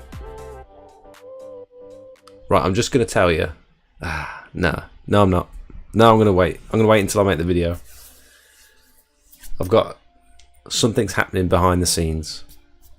I'm definitely getting a new, an exciting new piece of equipment, let's say. The guys in the WhatsApp group know all about it. Sent the frame off for powder coating on Friday. Probably get it back at the end of this week, and then I'll start recording the video for it. Things are happening. I don't think I spoke about it on stream, have I? Hey, David. Oh, we've just been chatting, mate. You haven't missed much. But don't you think this is like a really good... this is like a really good, just general rule of thumb.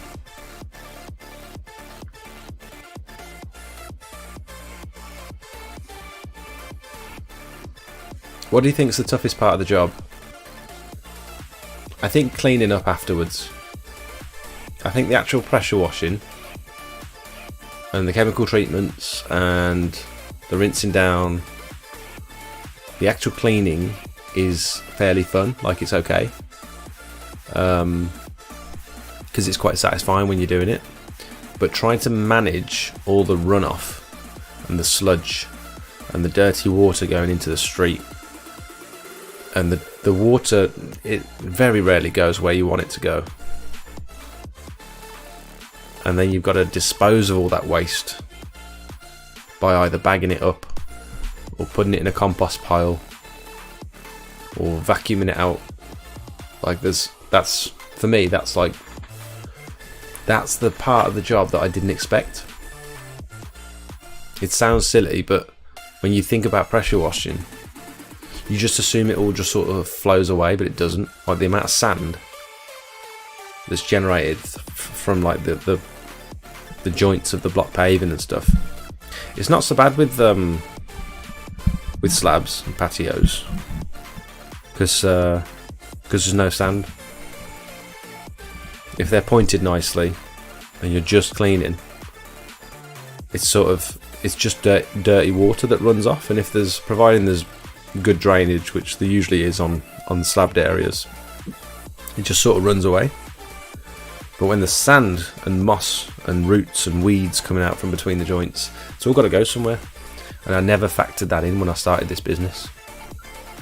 Do you know what? Fun fact, I didn't even know that you had to resand block paving when I started my business. When I bought my pressure washer and I did Sophie's mom's drive, she said, so when are you going to come back to resand it, do you think? I went, oh, I weren't really planning on resanding it. And then she had like a maintenance guy who does like a lot of work in the garden for her. And he said, oh, you need to resand it, definitely. I was like, oh, I didn't think of that. So, and also Ellis, talking about like your comment in the video earlier, talking about asking, potentially silly questions or basic questions that you could just find on Google, for example. I've done that myself in the past. I found an old post from one of the Facebook groups where I've asked if you can use hypo on oil stains. And like, to me now, that's so ridiculous, and it's such an easy, silly question that with a bit of research I could have answered myself, but instead I felt the need to make this whole post about it in front of thousands of people, and then of course I got slated in the comments, rightly so. And so I think we've all been there, and yeah, fun fact anyway, that's me. Do you have a minimum price per job? Generally for pressure washing it's about 125 quid minimum call out fee. For gutters it's like 75 quid. I actually did some gutters for 50 quid the other day because it was literally just a small townhouse and it was the front row.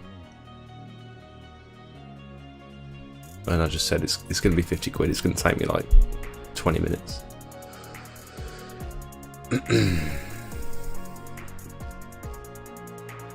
McFlurry Mondays, sack the apple pie. I hear they do a chocolate one. Really? So So after swim assignment, she's actually gone to get her nails and her eyebrows done tonight. She's sacked off the swimming. But I think you're definitely right. I'm going to text her now. Should I be cheeky and just say... Should I just say don't forget the McFlurry and apple pie?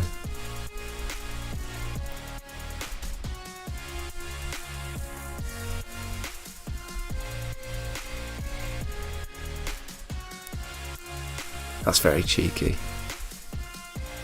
Hope she'll see the funny side of it.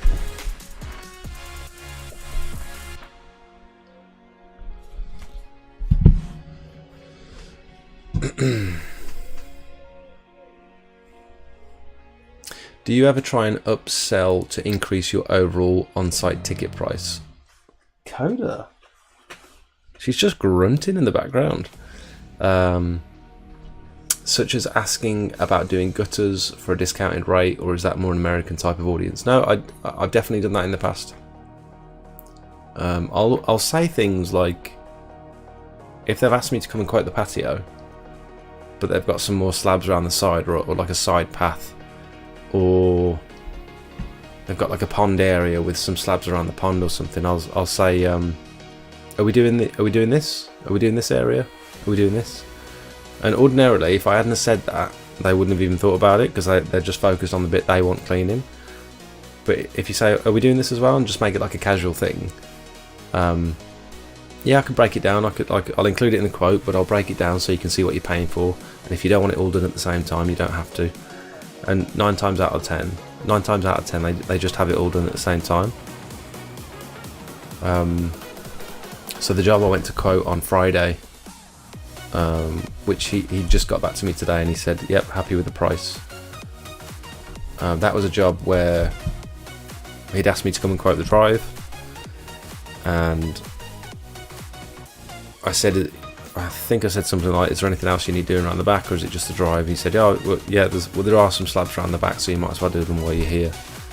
And I said, you mentioned something about the gutters as well.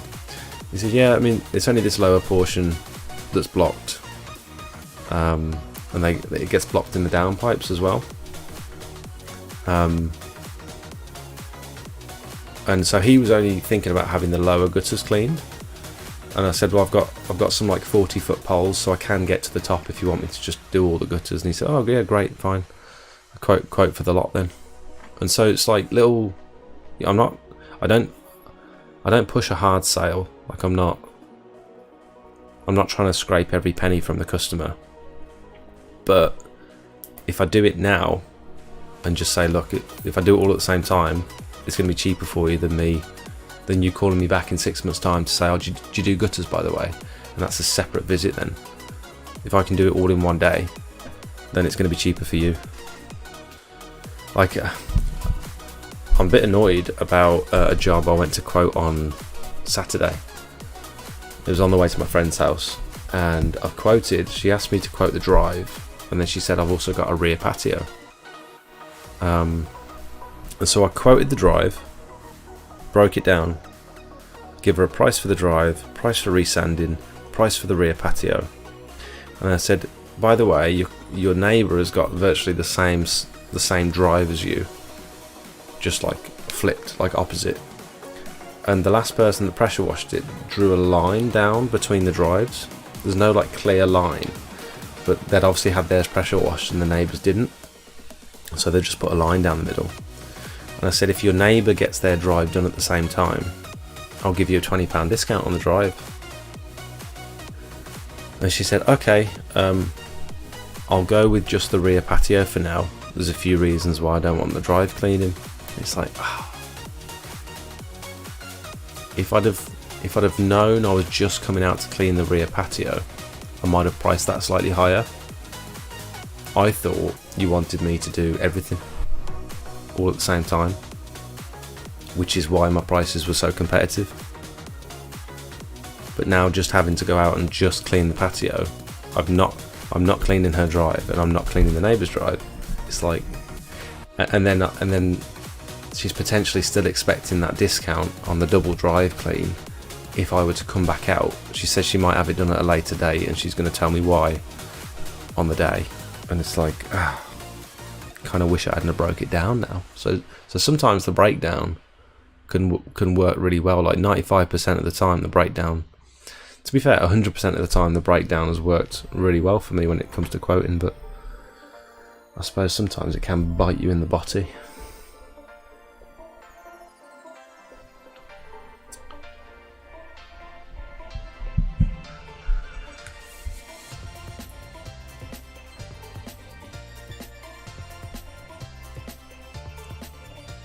Buddy, see you next week, mate. Thanks for tuning in.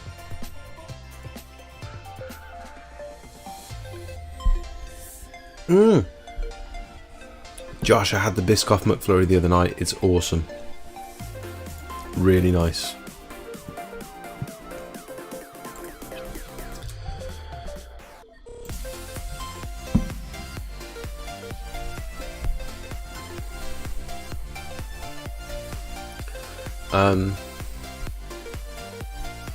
The final sand cleanup is the worst. Never ending rinsing. Yeah, I feel that. Love what you're doing, bro. Try not to make your own cult. Yeah, you're right, Dave. I'm very conscious of that, actually, especially with this WhatsApp group. We've got to make sure we don't turn it into like an echo chamber where we're all reaffirming each other's opinions and forgetting what the outside world is really like. Yeah, I know what you mean. Your new machine going in the same van or bigger van? Ellis, I think I'm going to do a separate video. Because, yeah, I'll talk about it another time. Hi guys, some great content on the WhatsApp group. Can't stop on tonight as on nights tonight. Keep grafting. Andy, welcome, buddy. The new chocolate pie from McDonald's is the best they've done. You guys are just talking about food now. I have a plain McFlurry with a hot apple pie crushed into it, and it's brilliant. I resorted to Dunkin' Bourbon Grace for tea. Oh dear. I get all the time, feel the breakdown gives away. I get that all the time. I feel the breakdown sometimes gives away for them to split the job that you're planning on doing in a day. Yeah, exactly. Yeah. Yeah, it's difficult. I still really like the breakdown, and I think that's what sets me apart from a lot of other people, and I think that's one of the reasons why I land so many of my quotes, is because I take the time to break it down and the customer can see exactly what they're paying for. So if that bites me in the botty a couple of times, I don't mind, because it's won me more jobs than it's lost me. Hiya Ross, you're right, mate.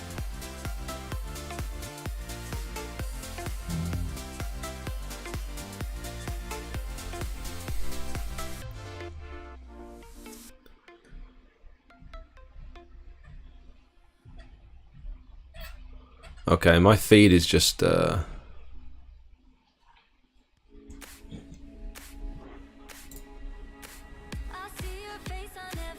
these guys are doing work.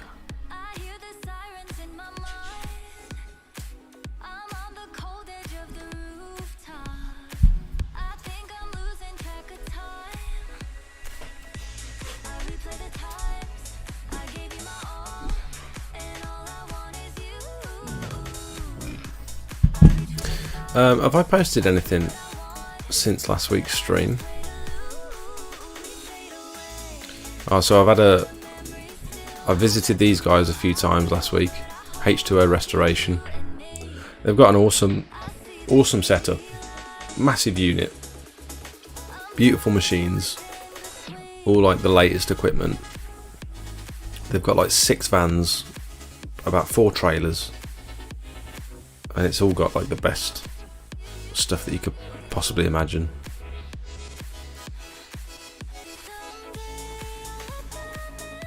But this guy's like, he's been doing this for the last 8 years, and he's built this business from the ground up, and he's doing so well. It's insane. And he just invited me over for a coffee basically, and I think he's seen some of my videos.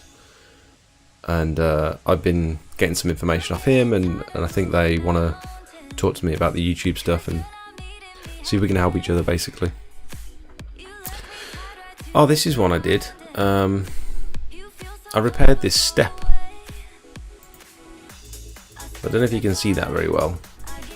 You can see that. So the ants had like removed all the sand from underneath this step. And these ones, I thought these were supposed to be like cemented in. But when I said to the customer, like, I don't think I can do anything with these three here, because I'm pretty sure they're cemented. And it's not really the sort of work that I do. But I can give it a go. And this is like, it's quite nice work. Obviously charge the customer for it if you're gonna do it yourself.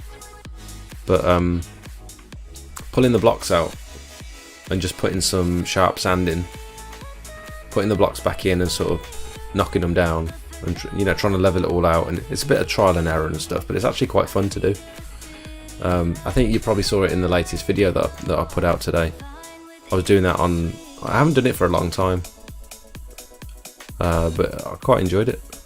And they were both in the same day, so I washed that drive that you saw on the video, and then I went and washed this drive, and both customers had asked me to reset some of their blocks for them.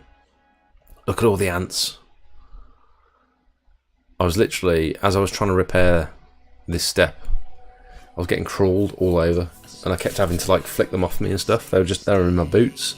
I got home and they were crawling up my trouser legs and stuff, like hours after I'd finished the job. So I pulled everything out. I think at this point I'd already reset these two blocks partially, and then I sort of filled this bed with sharp sand, flattened it all out. And it's annoying because the step sort of, you see the line here, the step sort of leans down in one direction anyway, and I think that's just the way it was built. And so I was just following the lines of what was already there, and so it still looks a little bit wonky, but like way better than it was.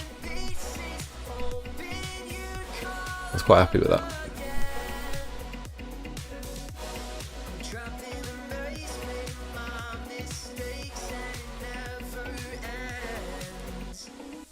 Did you get any further with your idea on the 6 monthly bio treatment? So that quote that we did when we were talking about the biocide treatment, I think I quoted about 75 quid to return and do the biocide.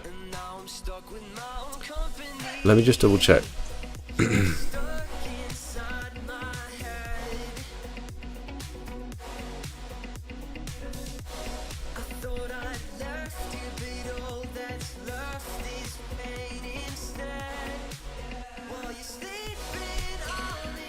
Where is it?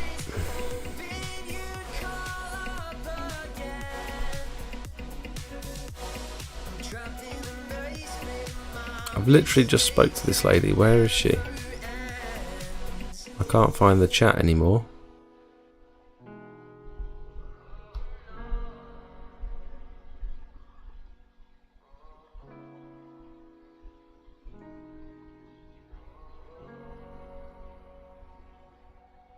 I can't see it. It doesn't matter. I think it was about 75 quid to return and do the biocide treatment.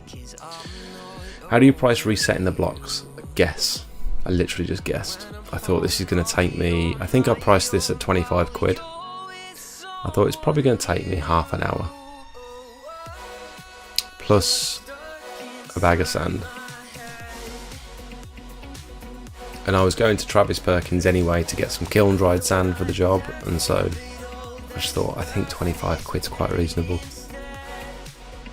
I didn't spend too much time thinking about it actually, to be honest. Look at the size of these joints. Have you ever seen anything more ridiculous? Someone actually commented on it and mentioned the size of the joints. Like, the installer should have cut some blocks to fill these joints. It's no wonder the weeds were coming through. Like, it looks pretty silly, doesn't it? But I made it look pretty afterwards. I think that looks quite nice. That would have been nice if it was like what's that, poly sand, the hard setting sand. That would be quite nice in an area like that, I think. Not necessarily like the jointing compound, not the thick grainy stuff. I'm just talking about like hard setting sand, the expensive stuff. I seen that short. What a monster of a machine that is. Yeah, it was insane. It's like a twin machine. I think it's like 23 horsepower or something, 30 litres per minute,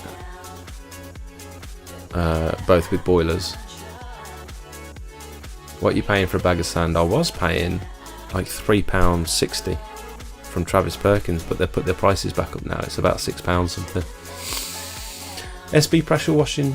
Hi Smelt, just watch your video on the industry at the minute. It's crazy. I've put a post out today. I've been doing it in Bromsgrove for the past 4 years. Totally agree with you. You're in Bromsgrove? Nice. You're very local. I'm only in Redditch. Joe says, you might have covered this, just managed to get on the live. Love the videos, been hooked for the last week or so. Did you start the business part-time first or straight full-time? Thanks for watching the videos, Joe. I really appreciate it. So I started on evenings and weekends around my full-time job. I've actually got a video of how I went full-time. One of the early videos on my channel, if you're interested. You pay $7.30 a bag. Ask for a trade account. Do you get discounts with a trade account at Travis Perkins? Because I asked the guy what the benefit of a trade account was,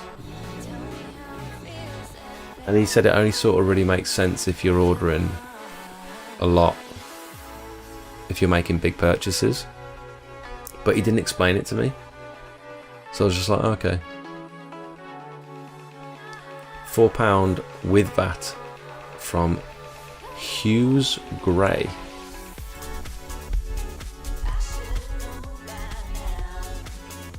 What is Hughes Gray? Oh, I know this place. That's like Buildland. Build.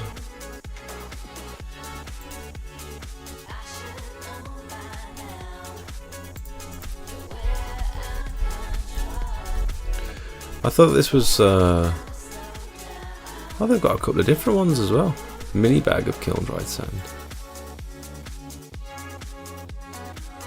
Poly bag. They've got the poly bag look. They've got all different types of kiln dried sand. This is like the white fluffy stuff. Have they got all this like in stock, or do you have to order it?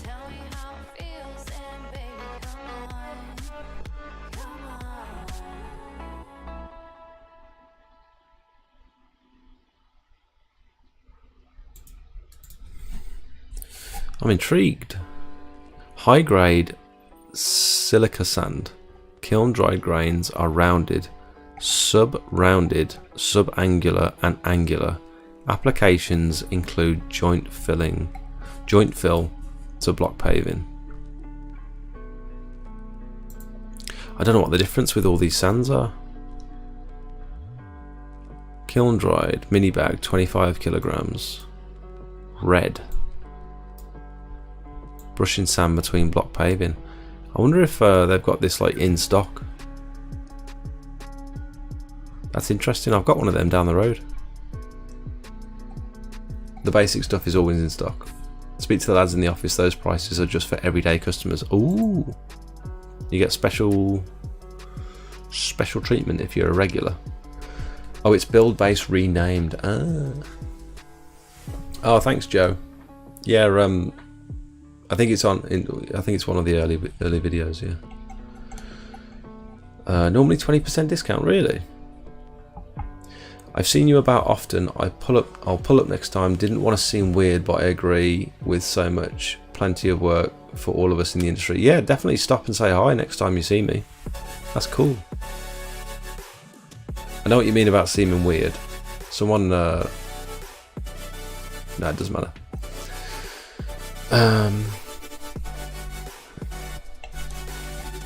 Them joints ruin it. Yeah, I know what you mean. Found your channel yesterday, been watching your videos all afternoon, very informative, will give you the information you give will be helpful. Shout out from Hollyhead.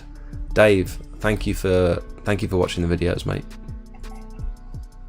Gotta leave the live, thanks for the content. No worries. Nice to meet you. The sand is lost much faster in the larger joints, so that corner will end up looking... Yeah, and you lose like half a bag of sand in there as well.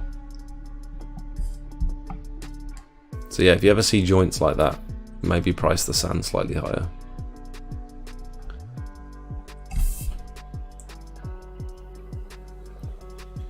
Just watched your video when you quit your job and went full time. Did you have a van and the new pressure washer when you were doing it in the evenings and weekends before you quit your job?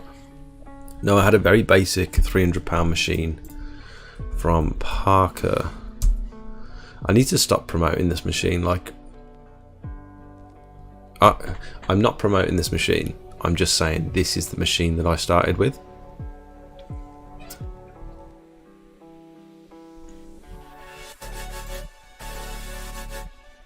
It was fine for me. It was like 300 quid when I bought it. It's come down massively in price now. And it was great for like, I wouldn't want to do big jobs with it, but it was perfect for getting me started. It went in the back of my girlfriend's RAV4 quite easily. And yeah, it served me well for like 6 months. And then the pump broke. The pump started leaking oil, because I was obviously using it much more than it was intended to be used, for much longer. And then I bought my new machine, and I bought my van, and I bought a mounted hose reel, because I didn't want to hoik a machine around the property anymore, especially not a bigger one. Anything bigger than this and it's like too much effort. So yeah, I was doing it on the side, evenings and weekends, and then once I'd bought all my equipment, then I went full time. When I had work in the calendar, I bought all my equipment, I was ready to go. Thanks for watching the videos, by the way, Ben. That is a nice plethora of sands. Good find. Yeah, it is. A plethora of sands.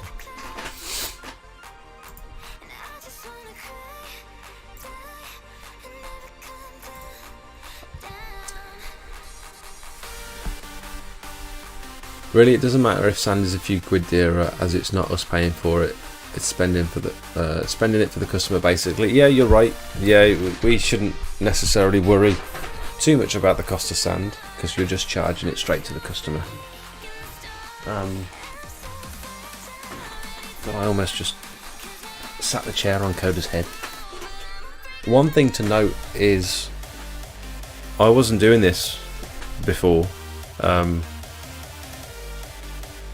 I was told that it's always good to put a percentage on the price of materials.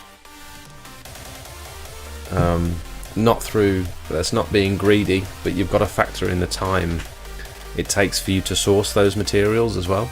So for me to travel and go down to Travis Perkins in the morning, you know, spend 15-20 minutes stocking up the van full of sand,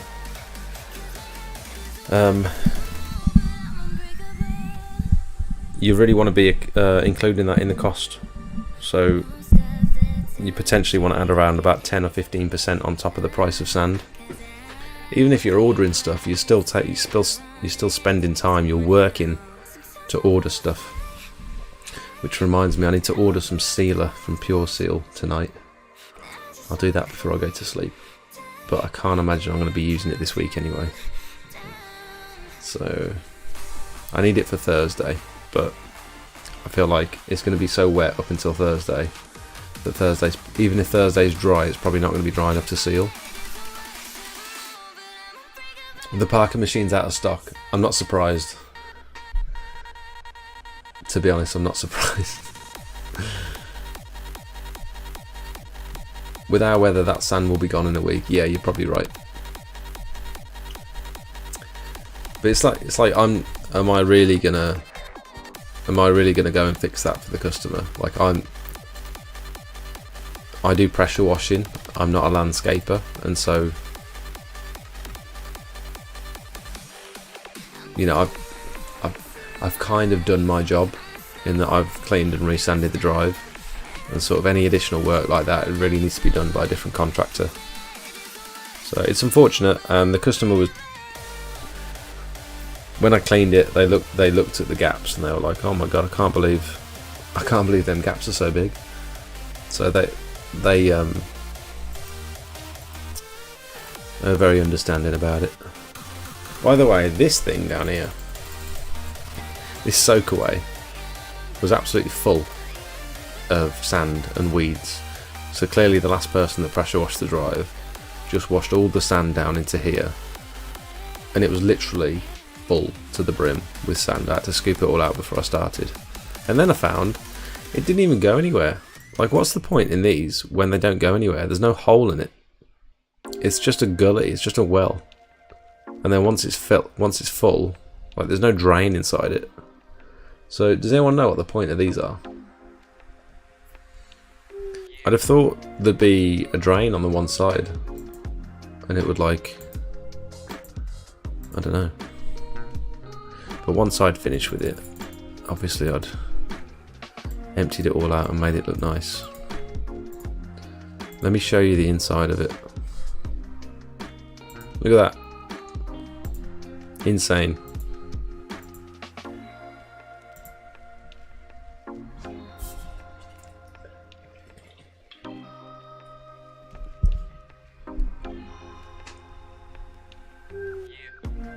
I was thinking of getting a trailer and using the wheelie bin method for the water tank, and trying to get hold of a second-hand washer to get me going. Done my own drive for years. Joe, it's not a bad idea. Instead of changing everything and having to buy a van, like, if you've got a car that you like and it suits your family and you're happy with it, it might make more sense to go for a trailer. The only thing with a trailer is you need somewhere to store it then. Like, I was thinking about a trailer for a while, but I've never driven with a trailer, so that would be weird. And also, as soon as I back it onto my drive, like, I've got all my brand new equipment exposed with no cover over the top on the drive. It's like, it just seems, unless you've got like a unit or a garage to back it into, it didn't seem like an option for me. And also with the trailer, you can't get into like as tight spaces. Like, if you've got like a busy high street or something and parking is an issue, it's going to be even more of an issue with a trailer. So there's just a few things to think about. But trailer setups do look cool. You see a lot of the US guys with trailers. I think there's just generally a lot more space in the US. Cars are bigger, roads are bigger. Everyone seems to have land and storage and garages and stuff.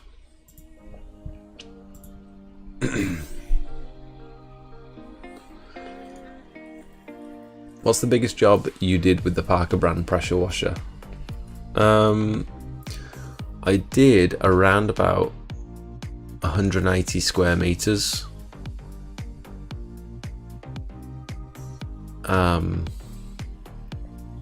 With that machine and a turbo nozzle, and I didn't do a good job. Knowing what I know now, I look back and realise I didn't do a good job, and the reason for that is I'd cleaned the block paving. It was all going down in one direction, very steep driveway, and I was cleaning, and I was sort of rinsing with the turbo nozzle as I was cleaning. So I was cleaning, the sand would come out of the joints, and I'd sort of push it away with the turbo nozzle and then carry on cleaning and then push it away, and I was trying to push it all in one direction. I thought I was doing a good job, and then at the end of it I turned around and thought, that doesn't look as clean as I was hoping it was going to come up.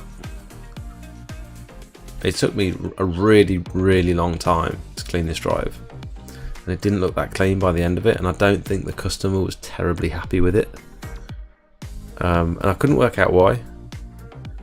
And then I realised a couple of weeks or so later, I realised that it wasn't clean because I hadn't rinsed it down. I assumed if you're pointing the turbo nozzle in a direction, the sand and all the debris is going to go in that direction, but it actually splashes backwards as well. When you're cleaning with the turbo nozzle at an angle, it's splashing in all directions. It's not just going forwards. And I didn't realise this. So as I was cleaning and thinking I'm brushing it all down in one direction, I'm actually leaving dirt behind me. And if I'd have just gone over that drive again with like a fan jet,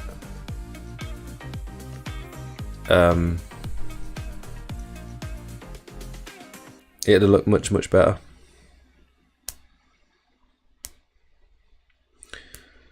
And then I didn't have the chemical knowledge that I've got now as well, so I could have probably got an even better result. I can't remember if it would have benefited from hypo or not, I don't know, but definitely if I was to do that job again now, I'd do a much, much better job.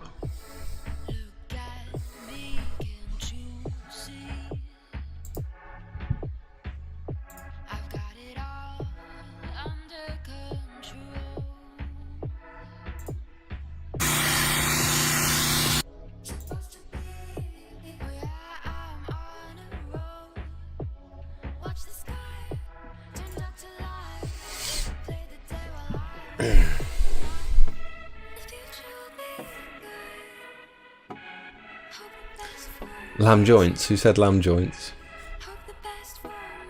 100% if a bag of sand costs you £6, you should be charging £10 to the customer. Did you say them curbs were laid on concrete or sand? They were just on sand. I expected the edging curbs to be concreted in, but they weren't, it was just sand. So I was able to like repair them. No worries, RB. Thanks for watching.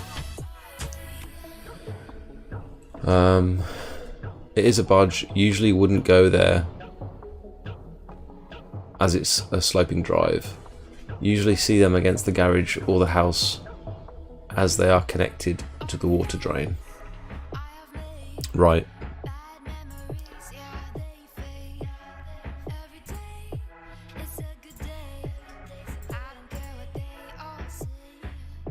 What am I doing? This isn't what I want to do.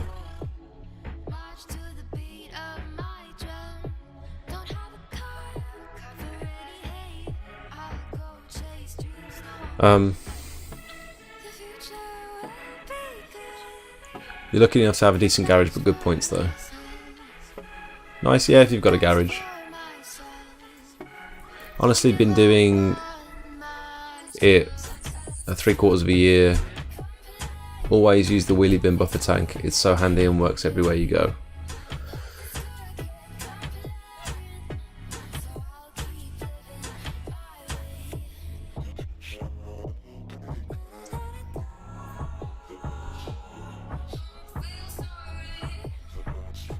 I have previously done 200 square meter drive with the Parker brand, but I've got 350 square meters coming up. It's worked well for me. To be fair, on a job that big, it'll probably pay for your next machine anyway. If you're reinvesting into the business, I think it's when you're doing jobs of that size, I think it's probably time to upgrade if you haven't already.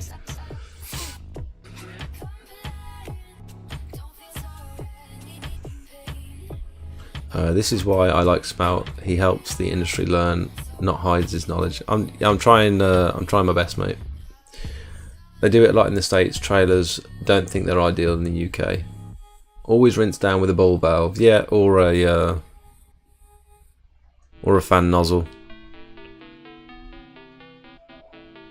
I use the ball valve to rinse down, but I've also got a orange nozzle now, which should be in the description of my video.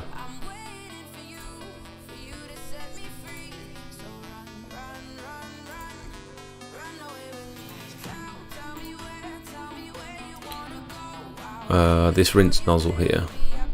Oh no.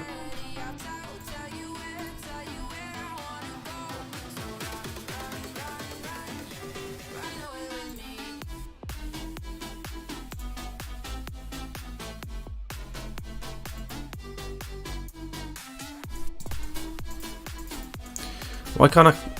It's such a weird aspect ratio. There we go.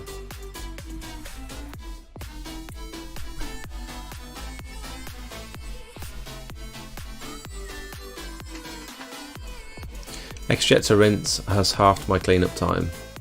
Do you have plans for any commercial work in the future?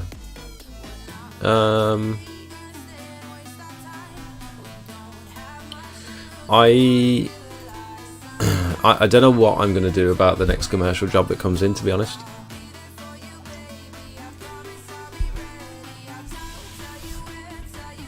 I've not got anything lined up at the minute, but I am going to be very selective of what I choose to do.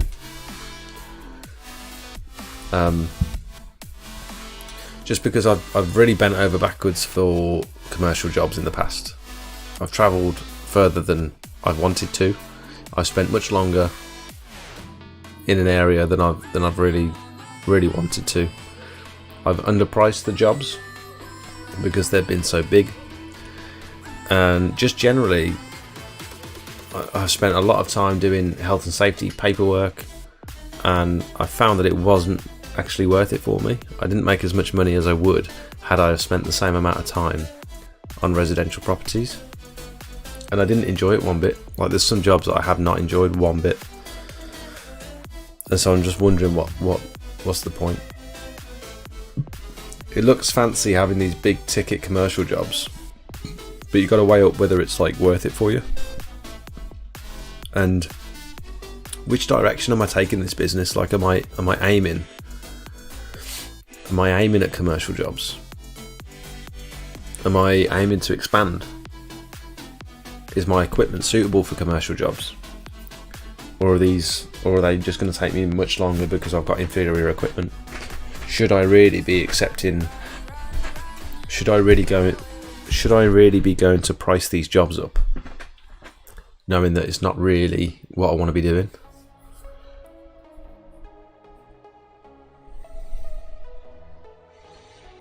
Just seen that thumbnail for the live stream. Oh, what is the thumbnail for the live stream? Oh, that one there. I can change it. I can set a thumbnail, but it's like effort. Like on a Monday night, I'm already making a thumbnail for the video. I don't necessarily have time to make a thumbnail for the live stream as well.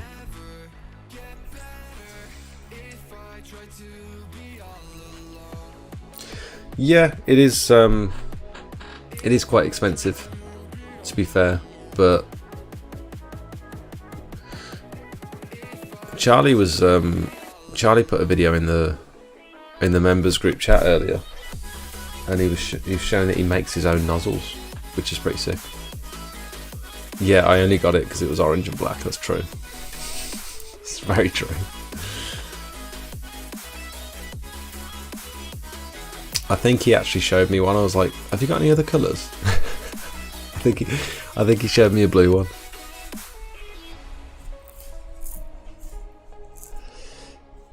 There's a shortage of kiln dried sand at the moment, is there? I know a few places. The other day I had to go to 4 different places before I found somewhere that had kiln dried sand. A couple of years ago, I was going to buy a Honda GX 390 off H2O Restoration, but fell through, and then got a GX 390 from Pressure Washer Sales and Service in Evesham. How come it fell through with H2O? Just out of interest.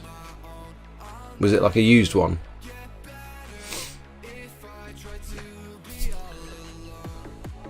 I think that drive was done by Cowboys. Yeah, you might be right. No worries, Mr. Moo. The guys who you did the short with, the ones who had the crazy setup, who are they? Mates or something? They look ridiculous, what they had. They're not mates. They kind of are now, I suppose, yeah. It's H2O Restoration in Bromsgrove. and they're currently doing they're doing a massive job at the minute. They're doing a big school, I think.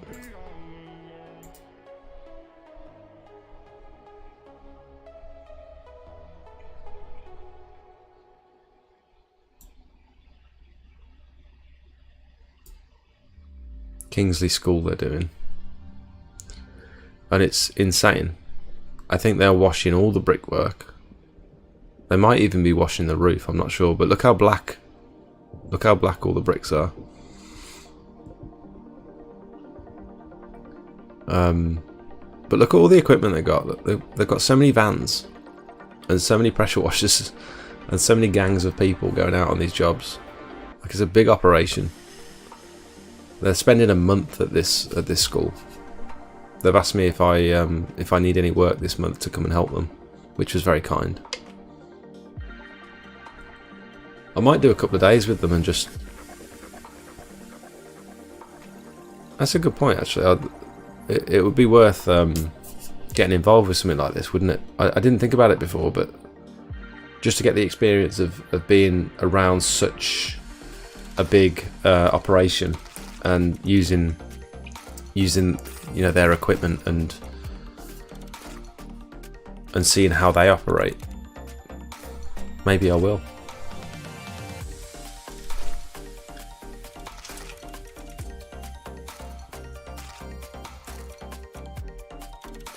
Basically, Joe, I think they'd seen some of my Facebook videos and stuff, and I think I sent them a job. I think it was a roof clean that I didn't want to do, and I sent it to them. That was Coda, not me. And I said, "Are you able to do this? I know you're only local." And they said, "Oh, we've seen your videos. Pop in for a coffee and meet the team if you like," which I thought was very nice. Look how black the tops of those windows are. That's crazy. And so yeah, I actually took the opportunity recently and went over and visited them, and it's been very productive. They're such lovely guys, and they've been very generous with their information and their techniques and their equipment, and nice guys.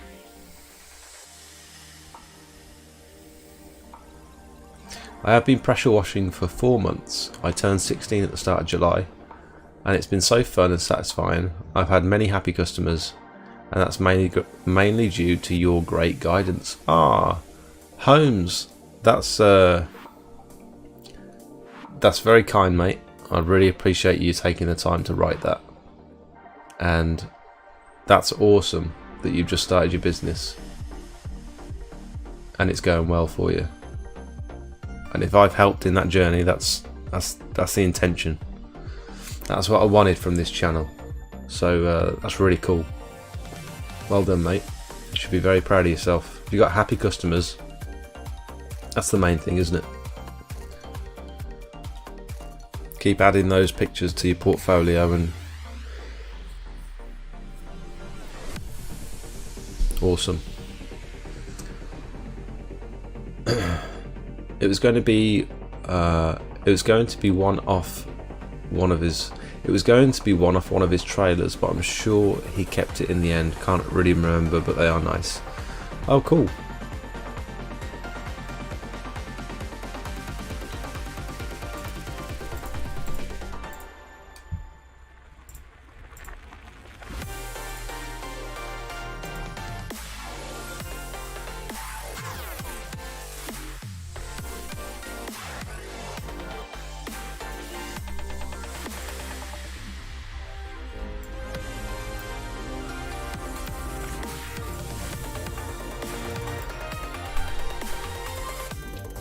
The job is about 110 meters.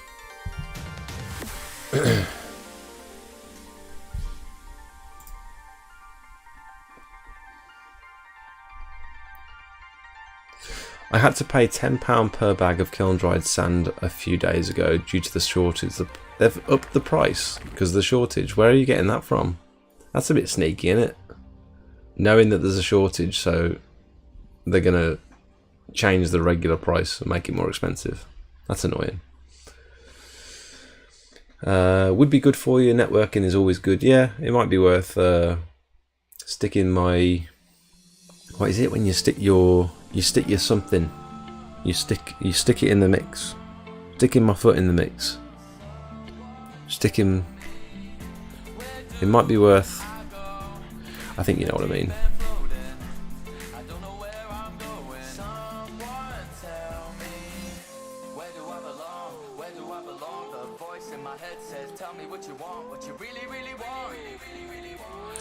You don't have to answer this, but do you make money from YouTube yet? I ain't sure how it works really.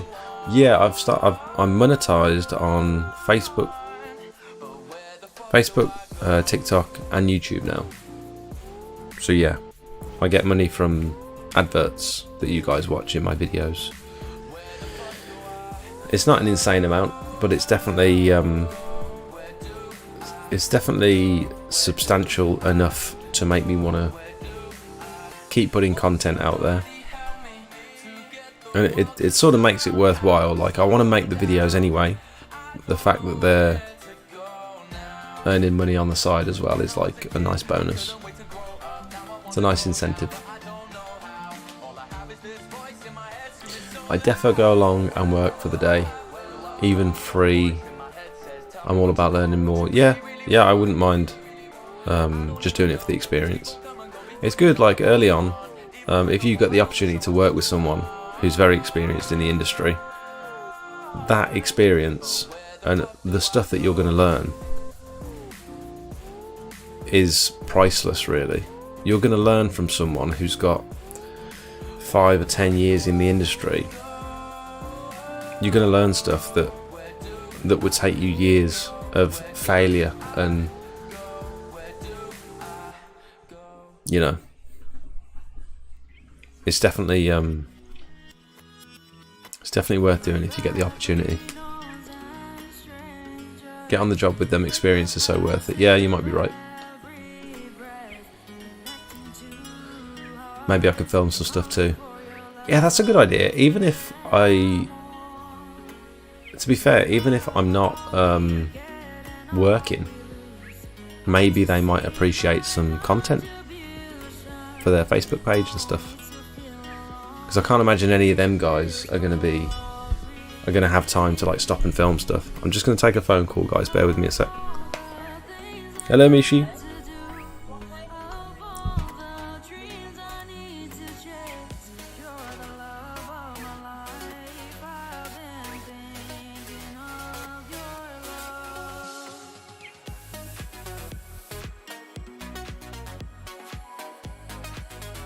She just hung up on me. She said, do you want a plain McFlurry or a Biscoff one? I said, I'll have a Biscoff one, please, with an apple pie. And then she just hung up. I was like, okay. What camera do you use? Just GoPros or... No, I use this. My Google Pixel 6. That's my camera. 1080p, 60 FPS.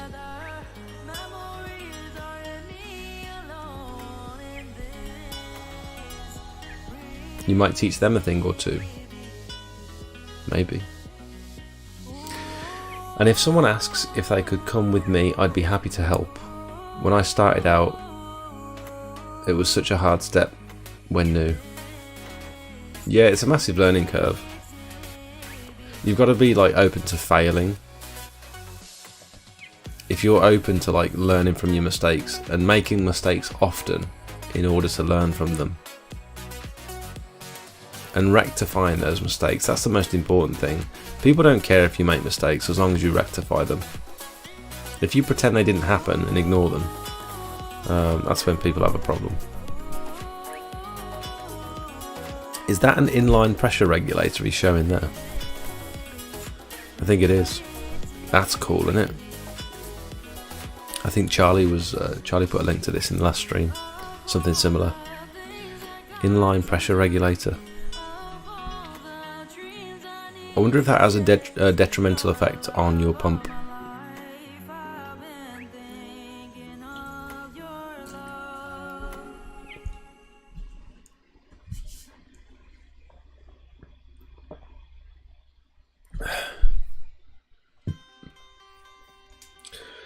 Oh, Joe. Oh, you're lovely, ain't you?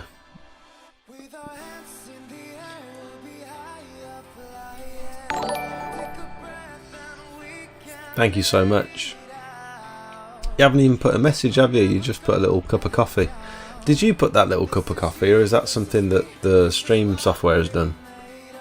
The cheers emoji. Thank you so much for the £4. I really appreciate that.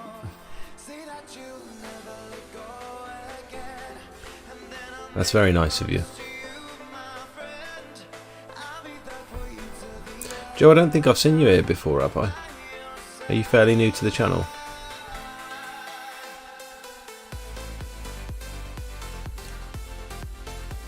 Just started watching recent videos, working my way down. You are fairly new to the channel, aren't you? Thank you so much. That's very kind of you.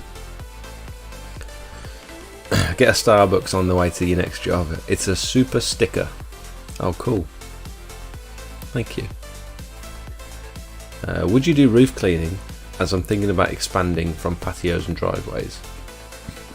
My issue with roof cleaning is that more often than not, you need an extra guy. You don't want to be cleaning a roof on your own. There's so much setup and equipment moving around, and just for the safety aspect more than anything, you want to be. It's at least a two-man job, really. And then there's all the extra equipment. Like, look at that tower he's got in the background. He's got the tower. He's got the gutter vacuum. He's got the 50. Is that like a 50-foot phantom pole or something? That's impressive that he's doing that from the ground. And it's just not nice work, to be honest. I've done a few roof cleans. The only ones I've really done have been roof scrapes, a scrape and then biocide. I'll tell you right now, it's not fun.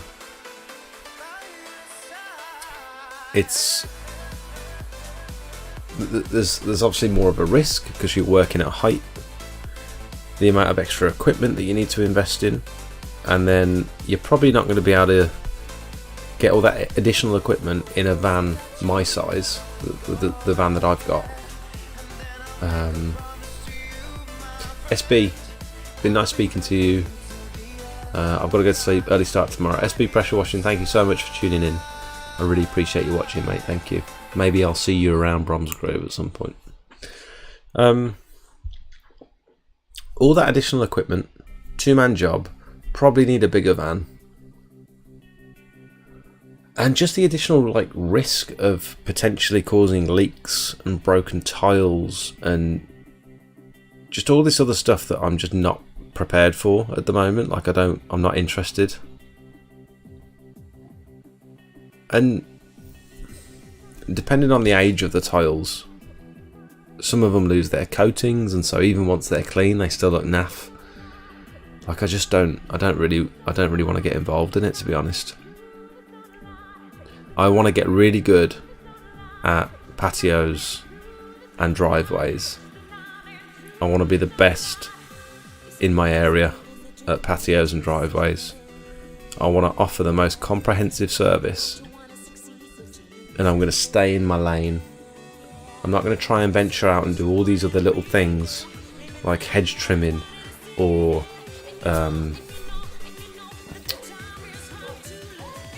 roof cleaning or window cleaning, or I'm just going to offer driveway and patio cleaning and sealing. I'm going to get really good at those services and try and be the best. It's difficult to do. It's difficult to be the best. I might not become the best, but I'm going to try my hardest. Become as educated as possible in those areas and have equipment dedicated to just those things. I'm not trying to spread myself too thin. I don't necessarily need to employ anyone, although it might get to the point where I need to employ someone to go out and do my quotes and stuff for me, because that's becoming a job in itself. Like with the quoting, doing the job, and then YouTube editing, you know, it's a lot for one person to manage really. So it might be that I end up employing someone. I don't know. I don't want to, but I might have to. Thanks again, Joe, for the donation. That's really kind of you. Ashley in the video is from my hometown. He's really good. Macintosh. Is that his name, Ashley? I saw him at the cleaning show, the cleaning expo. Is anyone going to that next year? I don't think there's one on this year. Cleaning expo. It says 2023 there, but I think the only one is actually... What's that one? Oh. Mishi's here. Hello, Soph. Oh, it's in Poland, that one is. So this one looks like it's 2024. So this is the one I went to last time in Warwickshire. And I'll be going to that again in 2024 by the looks of it. I don't think there's one on this year. And I saw Macintosh there. I also saw Sid Partridge there. And obviously all the big suppliers are there as well. Hello. Hello. Look at these. They look good. They look great. Yeah, they do. Yeah, they do. Why did you put the phone down on me? I didn't. You hung up on me. No, you... Okay. I didn't. Oh, I literally went, okay, bye. And you hung, I literally looked down and I was like, oh, he's gone. Oh. No, that didn't happen on my end. I thought you hung up on me. I thought you was in a mood with me. No. Thank you so much. She did a brow lamination course today. So she's got the stuff at home. What's lamination? This. Glued. Glued? Is that glued? How good are they? You've sealed your eyebrows. Yep. So the same stuff I use on driveways, you've put that on your eyebrows. Okay. Come here, come and show them. Beautiful. How good do they look? Come here. You can't.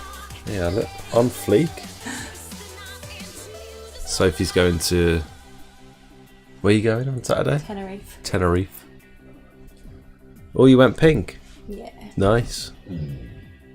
She's good at that, isn't she? Mhm. I try and do Maya's nails. I make such a mess of it. She's come home with the goods though, isn't she? You told me to. Biscoff. You didn't pay me for the last batch. You said you would.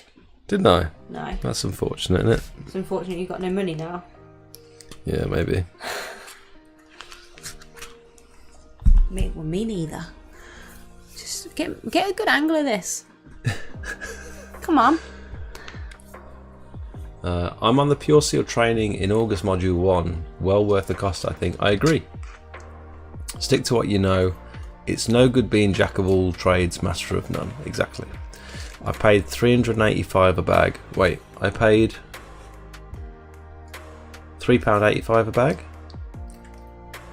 £385 a bag? Are we talking about sand? What are we talking about? Hi Jake, do you cover the commentary area? I do. Yes. I have done. I don't often. I've done like 3 jobs in commentary, I think.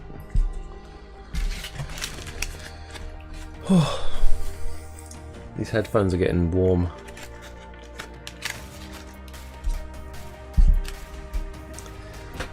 Oh god. Sorry guys. I bet that was loud. Are we all going next April then? Do you wanna? Should we do a meet-up? Do you guys fancy it? Cleaning Expo 2024. Yeah, April 13th, 2024. I've got a video on my channel of the expo if anyone's interested. It's only like GoPro footage. It's not a very high quality. This is a technique, by the way. Hang it over like that and then smash it with your spoon and break it off. Just a bit at a time, you don't need to go crazy. Just save that for later.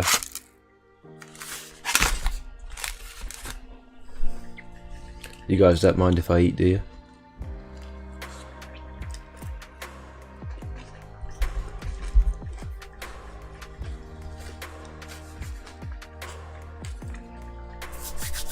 Welcome back, Craig.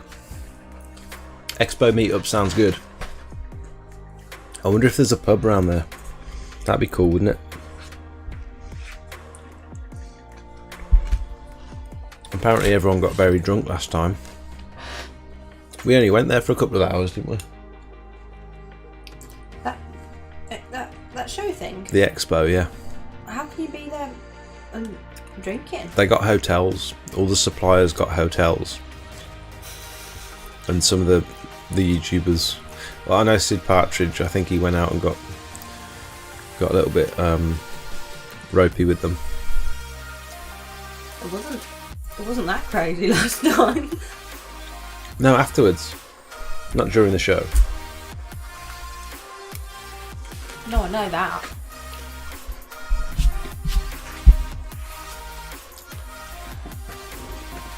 You should have got the chocolate pie. Nah, I'm happy with my choice. Be a mission from all the way up north. Yeah. I'm game. Not started the business yet.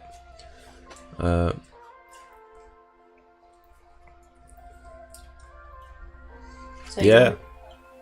Sorry? Well, because I say you owe me back £10 now. That's not 10. Mm. For mine. This Have is I got to pay for yours as well? Yeah. This is £5.17 altogether. That apple pie and McFlurry combo is underrated. I normally go plain apple pie, but this Biscoff is going well. It's going very well. Can't believe no one's mentioned my eyebrows. Someone did mention your eyebrows. Where? Josh Jones says, I'm so jealous. That was probably about the McFlurry. No, he was talking about your eyebrows. And Joe says, lovely. They love your eyebrows. They're all very jealous. Corey, you're going to the cleaning expo. Yeah, we should do a little meetup. With these brows. Hmm? With these brows. You can't touch them. They're setting. Can't get them wet. I have to run through the rain like this. You need little eyebrow hats. Yeah. Little windscreen wipers.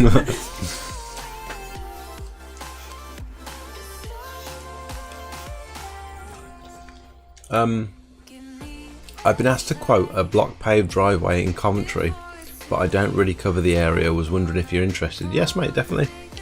Yeah, send it over. I'll have a look. What area are you then? You get chunks of Biscoff. Chunks. Amazing. Beautiful. Right, I'm gonna go get in bed. Okay. You gonna take the dog down with you then? Yeah. She's been so good, just chilling. I have to do this every Monday. Although, do you think I should be concerned about Luca's allergy? No, she don't want a blanket. You just give it a hoover tomorrow if you need to. She's been lovely. She's been grunting. She's been making all sorts of noises. Isn't it weird how she wouldn't usually lie down on a rug or a carpet without her bed? As soon as you put a blanket down there. Flat blanket that like this thing No. makes all the difference. So, oh yeah, I'm meant to lie here. She knows that's her bed as soon as that blanket's down there. That's where she knows you want her to go. We'll do my brows for it. For the expo.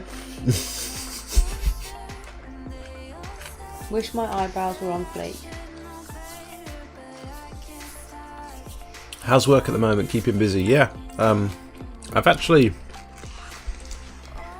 My mum was concerned about me. She kept telling me, you need to book some time off.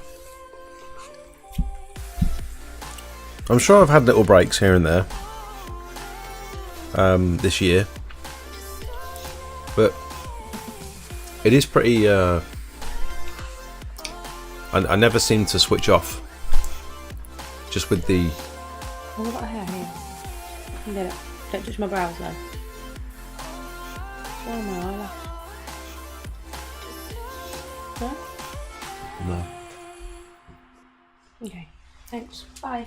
Love you. I never seem to be able to switch off, just because of the whole. I've got like people messaging me for quotes at like 9-10 o'clock in the evening sometimes.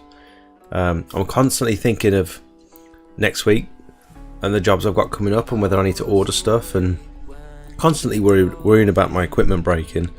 And then I've got YouTube on top of that, and trying to post videos and keep up with comments and questions, and like it's a lot. And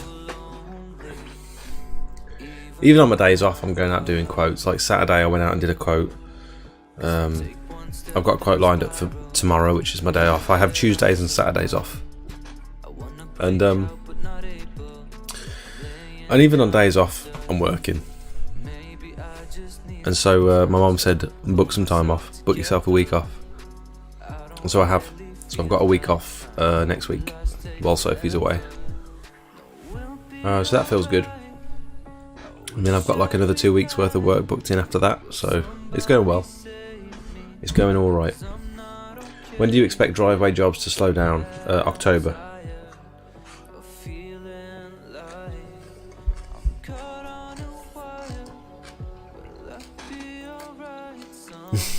What percent chemicals do you need to remove those eyebrows? 25-1 mix, maybe.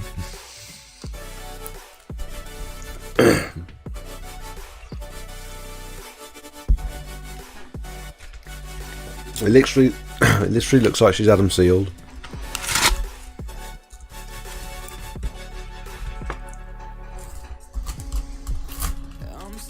Although she said they had been sealed, maybe steam was the only way.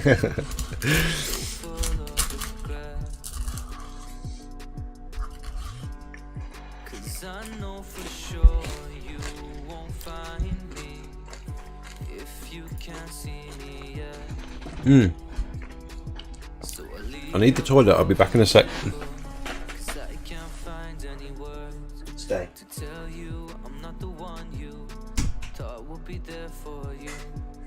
And maybe I just need some time to find myself again. Yeah, I don't really feel like trying now. Will this ever end? We'll be alright. I wish every night. Will somebody save me? 'Cause I'm not okay here. Yeah, I'm tired of feeling like I'm caught on a wire. Will I be alright someday?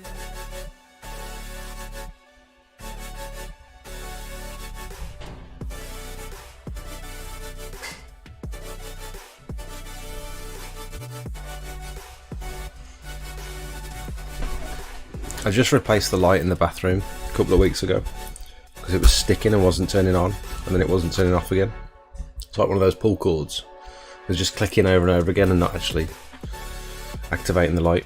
So I replaced it and it worked great for a week. And now I've got exactly the same issue.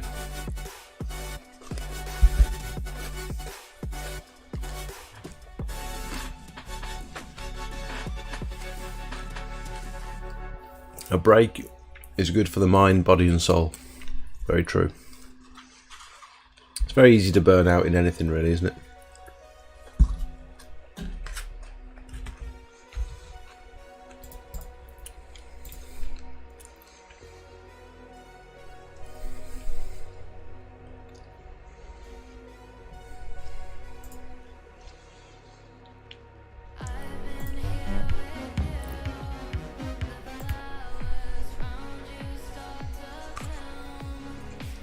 Everyone bantering now she's gone. It's hard to give yourself time off when self-employed, even harder when you know Christmas will hit and you'll be sat doing nothing. Yeah, and it's also like this is the season where I'm going to make the money. So it seems counterintuitive to book time off this time of year.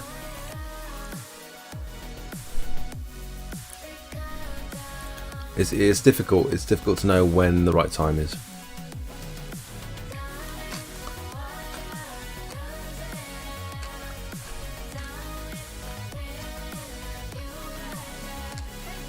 I'll ask the customer and let you know the details. I'm not far from you really, just up in Dudley, but I only quote in person. It's a bit far, but I know you use Google to quote, so it might be alright. Yeah, if you want to pass on my details, that's fine, mate. So what's the plan for people when work slows down over winter? Any thoughts? Saw your video about it, but have you had any other thoughts? I'm going to try and earn as much money as I can through the summer, like now. And then I'm going to offer gutter cleaning, and then I'm going to hope and pray that that's enough. Maybe I'll put more time into YouTube. Try and earn some more money from YouTube and TikTok and stuff. In theory, if I've not got as much work coming in, it will give me more time to spend on creating content, so it might be fine, I don't know.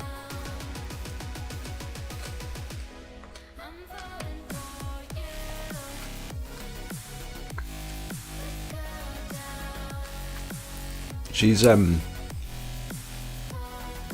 dog's actually really good around food. She won't take anything off our plates or anything. She's very well behaved. Although she has had the odd loaf of bread. Does anyone do HelloFresh? You know those HelloFresh meals? You get like bags of pre-prepped meals, and we leave them on the kitchen table lined up with all the instructions and the ingredients and stuff. And if we don't pull the bench across to make it so that she can't stretch her head over the table and grab these bags, if we forget to pull the bench across, occasionally we've lost like a whole week's worth of HelloFresh. It's like 45-50 quid's worth of food. She's just chewed and inhaled.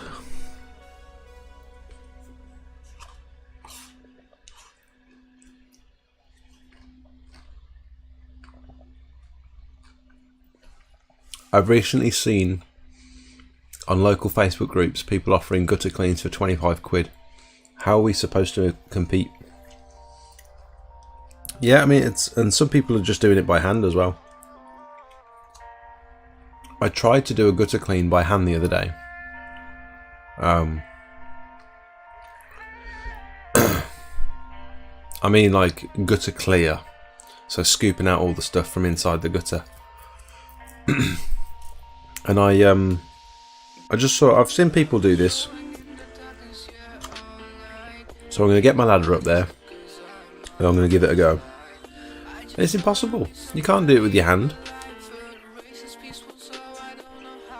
There's a curved gutter, like a U-shaped gutter. So I thought, oh, that'd be easy. I'll just stick my hand in, scoop the stuff out and pull it out. You can't do it. You never get a good result. You're always leaving stuff in the gutter. And then you've got to have a bag with you to like scoop all the stuff into.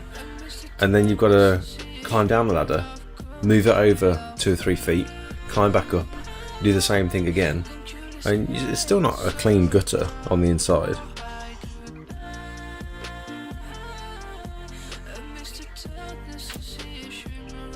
I know people in the industry that do it. Even though they've got gutter vacuums, they still do it by hand. I don't get it.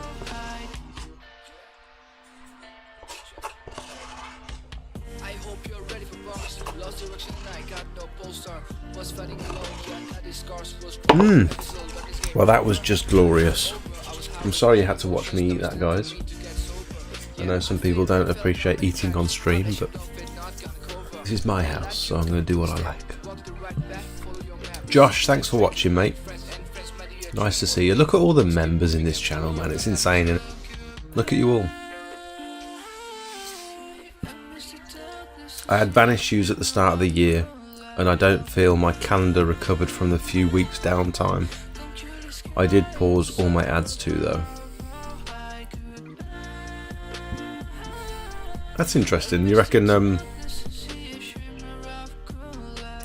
just from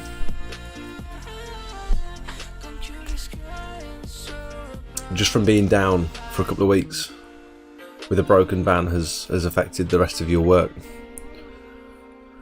That's very unfortunate. True Flow, thanks for watching, mate. Yeah, I think I'm going to end here in a minute too. Merch line, David. What would you like to see from a merch line, mate?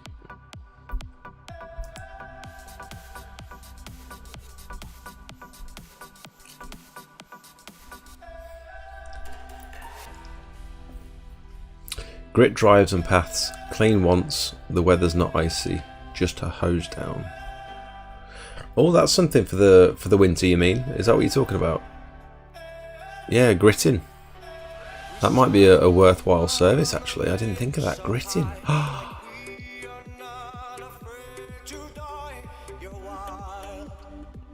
Gritting. You can buy grit from B&Q or Wix or whatever. You can buy bags of grit. That'd be a great service to offer. You just need something to like dispense it evenly. How would you grit stuff? I'm sure there's like a push along gritter that you can use. As is really good round food too. You don't pay attention. It's a case of blink and it's gone. Yeah, true. When she knows we're not looking, she pushes the boundaries a little bit. Ain't no tune involved, just a grin. Holler your boy for the drive cleans. Merch those orange nozzles. Yeah, we could do a little collab, couldn't we?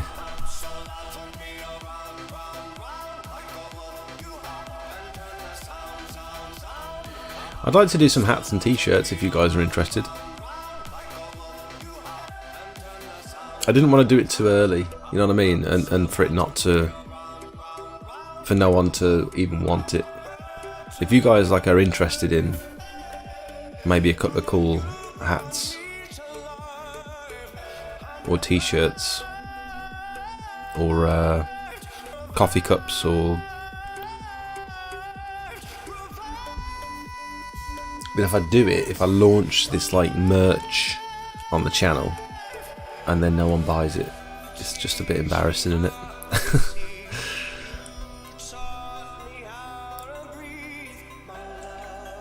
So I'll probably wait until like more people ask, maybe,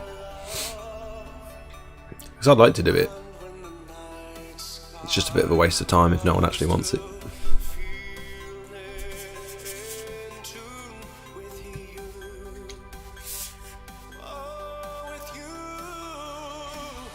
Wash it off before it stains. Add it to the 6-month bio deal. We're onto something here. So does it stain? It's like salt, isn't it? Grit is salt. So I've heard. Does salt stain surfaces then? Because I think hypo turns into salt. When hypo becomes dormant, when it goes neutral and it's finished reacting, I think it returns to its salty state potentially. I don't know. I read that recently, or I listened to it on a podcast recently, I think. So if salt is down for too long, you reckon it would stain the surface?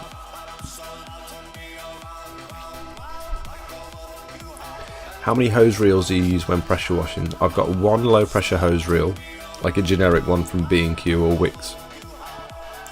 I've got 30 meters of 3/4 inch hose on that, so it's 19mm low pressure hose. 19mm is slightly wider than your standard 12.5mm hose, and it allows for more water flow into my tank, so my tank fills up quicker. And then I've got one high pressure reel,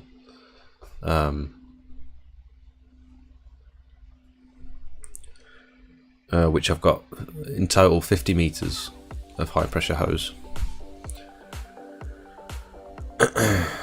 This guy is using a turbo nozzle to dig a hole. Has anyone seen this guy on YouTube? Actually looks pretty efficient, to be fair. and then he's sucking out all the waste with this big vacuum thing. Set up a poll, see how many says yes. That's a good idea. T-shirts, bumper stickers, powered by Smelt, and Smelt we trust. Yeah, maybe. Get those ugly salt stains, they wash off but look bad. For someone who loves a clean drive, could be a good all-round deal. Yep. Even like commercial properties, like I actually spread some. I did spread some grit the last winter we had at a commercial car park. I didn't think of offering it as a service. It's a really good idea. Sodium is salt. You are right. See you, Mark. Thanks for watching, mate. Whilst you're gritting, throw some seeds between the joints of block paving. Hey ho, another paving clean. Yeah. Add some weeds so that I get more work.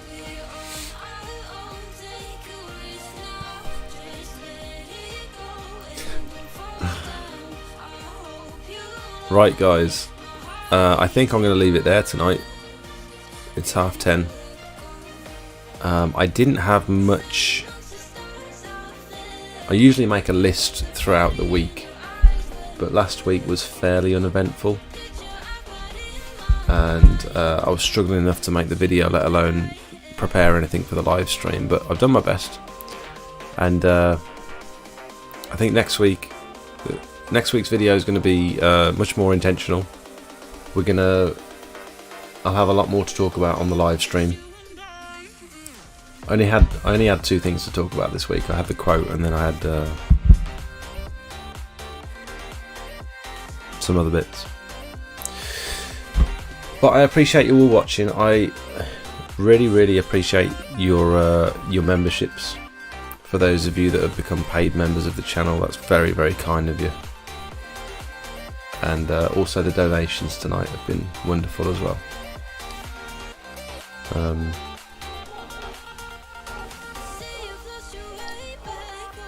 Thank you guys very much for watching, and I'll see you next week.